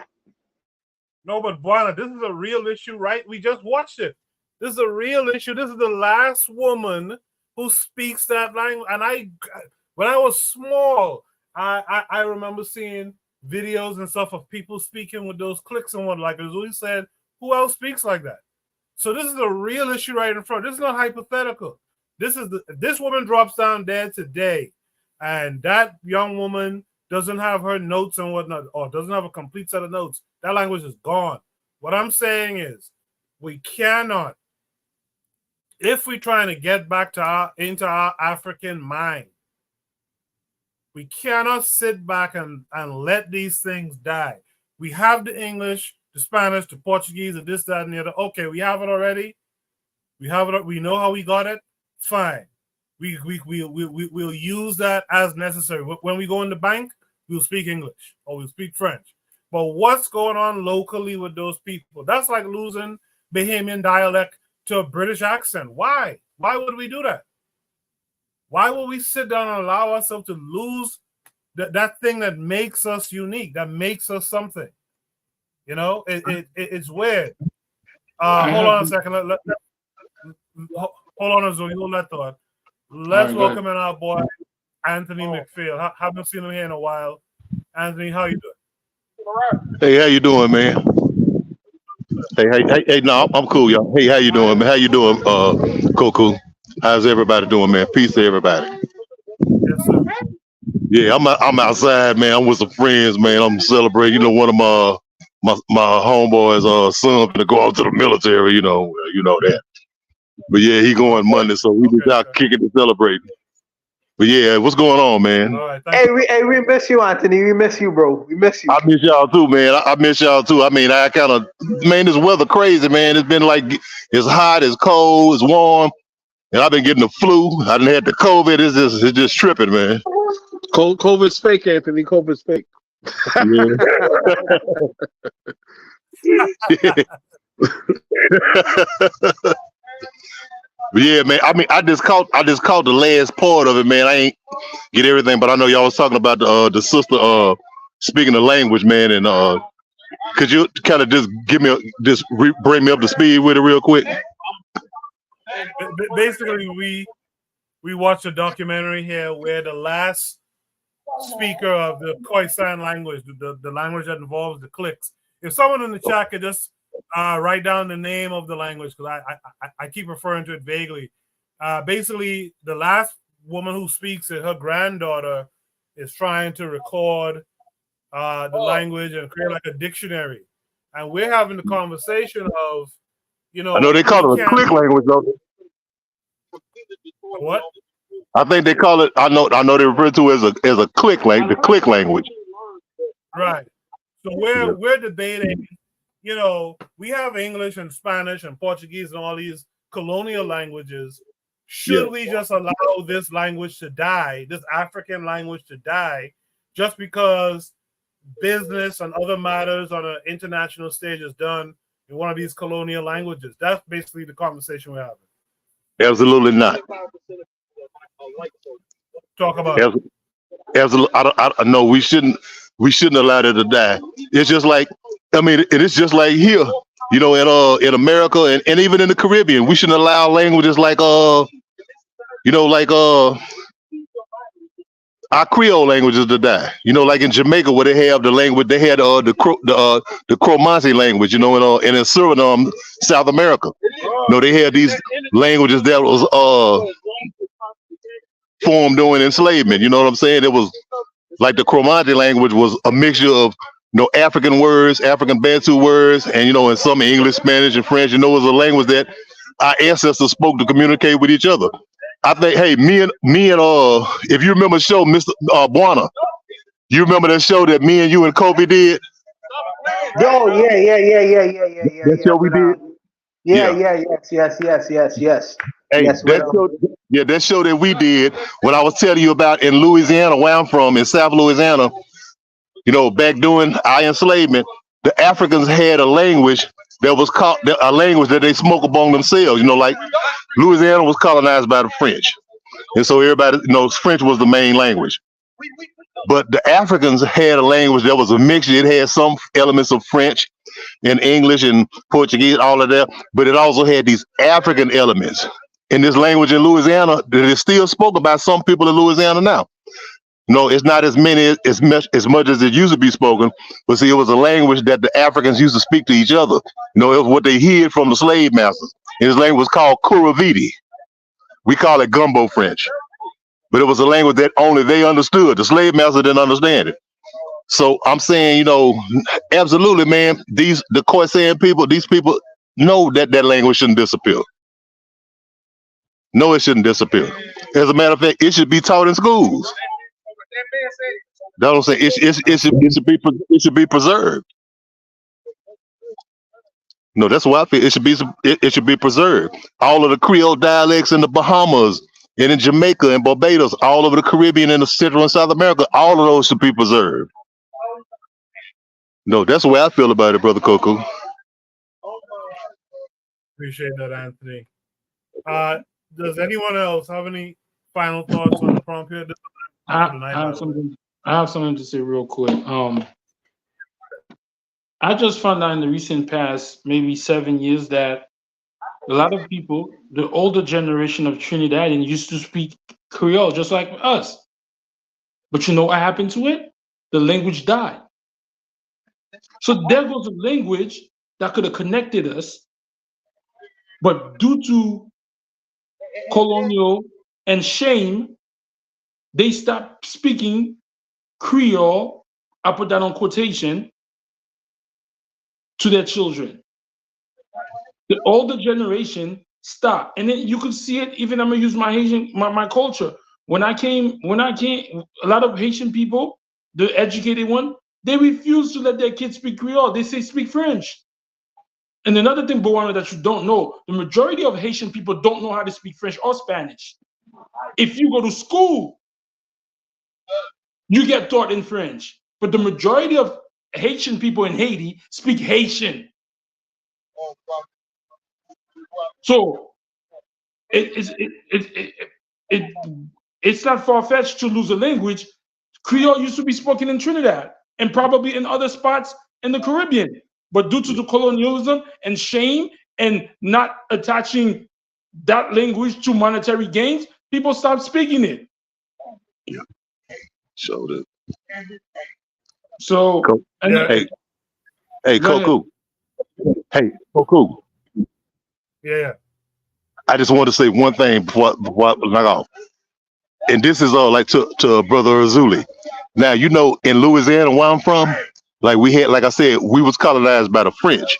Okay, this is another thing. At one period after the Revolution, in the early years after the Revolution, 1791, a lot of Haitian people came to Louisiana. No, well, you know, the slave masters, and they enslaved Africans, but it was thousands of them came to Louisiana and they settled in New Orleans and the areas around. A lot of black people, a lot of African people. You see, in Louisiana, in South Louisiana especially, we speak, our language is French Creole, and they call it Creole, just like that. Creole, like it's spelled in Haiti. It's spoken across South Louisiana. You go in South Louisiana, Buana can tell you, No, if you on the walls of the buildings, stuff is written in French. You know what I'm saying? It's Louisiana. They call it Louisiana French. You know what I'm saying? And you know, I mean, it's a Creoleized French. You know, it's like it's a little bit different than mainstream French that you was speaking in France. But it's a Louisiana French, and it has a heavy African influence, and it has a heavy Haitian influence. I just want to say that right there. But in a way, yes, brother. And then what somebody already said it, but it's just like the locks, the style of your hair, like the way you look, the type of food you eat, the way once you stop practicing that, you committing suicide. If you used to do what is it, a skin scarification, and you stop and you didn't pass it on, you committing suicide, bro. It's just like a language. You said 28,000 years old, and you're gonna and you think this is equal to English just because English is tied to monetary gain? But then again, I can't fault these people. Do like Boana said, there's a bunch of programming. But what Goku said, yo, bro, you could speak that at the school, at the job, but you could keep that language together. You don't have to lose the other for the other. Okay, that's what I'm saying. Is there any other last thoughts on this problem? No, like I say, I'm not saying to get rid of the native languages. You know, I was watching this documentary the other day. This guy was in South Florida and he was visiting the Botanicas. You know, where in Little Haiti, where a lot of the culture is still there. Deep culture is still there. You know, where you see the traditional languages and all these other things are still practiced in these areas. I would never advocate for that. I am saying that I am trying to create power, and in creating power, you have to appeal to as much people as possible in a language that they understand. I'm not saying to dismiss the cultural languages, native languages. I'm saying to get the masses involved, to get them to understand, at least understand even on a elementary level. And if I don't speak these distinct languages, these unique languages, I have to speak the languages the brothers and sisters understand the most. And unfortunately, yeah, I was trying to learn Creole. As a matter of fact, it's even Pimsel offer a course in Creole, by the way. But I was trying to learn Creole. But I'm saying that I'm trying to appeal to the most people as possible, to the most people, black folks as possible. And I'm not going to be able to do that within their distinctive continental languages. That's not going to be feasible. So I have to work with what I have in my hands at the time. And I'm trying to be practical with this rather than what I define in what you're all trying to do and being theoretical or the so-called perfect narrative in terms of knowing what these distinctive languages are and speaking to them in their distinctive languages. I think that that's not necessarily practical. Like I say, I stand to my original statement and we just disagree. You know, we reach a point of disagreement, and that's okay. That's okay. In the chat, TriggerHappy262 Plus says, I think everyone doesn't dismiss that, Buana. We just prioritize the process of getting to our own languages first, even as it is used for organizing. It's more about the eventuality. So I'll let that be the last word there. I want to thank everyone who participated tonight. Is Anthony trying to say something? Yeah, cool. Hey, David, come up for a minute. I just want to introduce a friend of mine real quick. I'm on podcast right here for a minute. Can y'all see him? Yes, sir. Peace. Right. How y'all doing? Okay, this is a friend of mine. I want y'all to know this is one of Dr. Khaled's sons. Dr. Khaled Abdul Muhammad, this is one of his sons. Oh, respect to Khaled Muhammad. Respect to him. Yes, respect to him. Respect to that brethren. Much love, man. Much love. No, I'm good friends with him. You know, we've been friends. He introduced me to his father back in '91. And this is one of his sons, his middle son. What's good talking with y'all? Nice. Yes, respect to you, brother. Respect to your pops as well. You know, he did a great work. He did a Appreciate great work. that, man. Yes. Appreciate it. Y'all have a beautiful night. All right, man. You Peace, too. man. I just want to introduce y'all, man. All right, thank you very much. We'll be back next week. Hopefully, everyone comes back next week. Hopefully, some ladies come through. I don't know what's going on. Black women. Before we go, though, let's get some shout outs going. You want to shout anything out positive this week? Yeah, man. Shout out to the president of Burkina Faso. He even told the Russians they got to pack their bags. Yeah, I saw that too. Shout out to him. Arzuli? Yo, shout out to evolving and keeping. I don't know what's up with Arzuli. Can you hear me? All right, go ahead. Yeah, go ahead now. Yeah.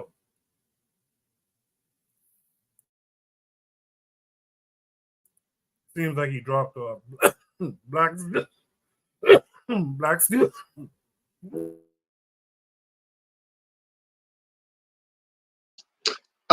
Only shout out I have. Just want to shout out everybody on the podcast this week. A shout out to Oni for his birthday. You know, gone but not forgotten. You know, hopefully we'll see him next week. Shout out to Oni. Appreciate that, Black Steel. Bueno, what would you like to shout out this week?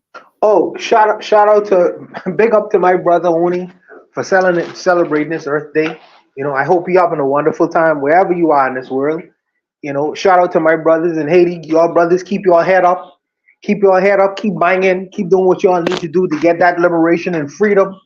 You know, because we about that life always and forever. And shout out to all the brothers and sisters on the panel who gave their contributions tonight. You know, it was very valuable. Shout out to Khalid Muhammad and his son for doing great work on this in this universe. You know, Dr. Khalid Muhammad was a great man in his time. You know, so we should carry that message of what he was trying to do and trying to push this whole thing forward. You know, shout out to him. And once again, like I say, I'm gonna keep on staying on this point, you know, and I want people to know me for it. Shout out to the matron for being revolutionary in creating these audio books and exposing the mass public to people who would want to listen to what our scholars would have said in times past. These things are very important. These ideas are very relevant. So shout out to the matron for reading these audio books and educating the masses of our people who are interested in listening. But that's it. I'm out. Peace with you. Peace be to you. All right. We'll be back next week. In the meantime, you guys join the Discord. Post up your topics. To Jose and the brother Achieve Mindset. When you post a video, you gotta post a prompt. I want to know what it is that you wanted to really discuss within that video in particular. So keep that in mind. Anyway, Trigger Happy 262 says, great show. I echo those sentiments. We'll be back next week, same time, same place. You guys be good. Peace.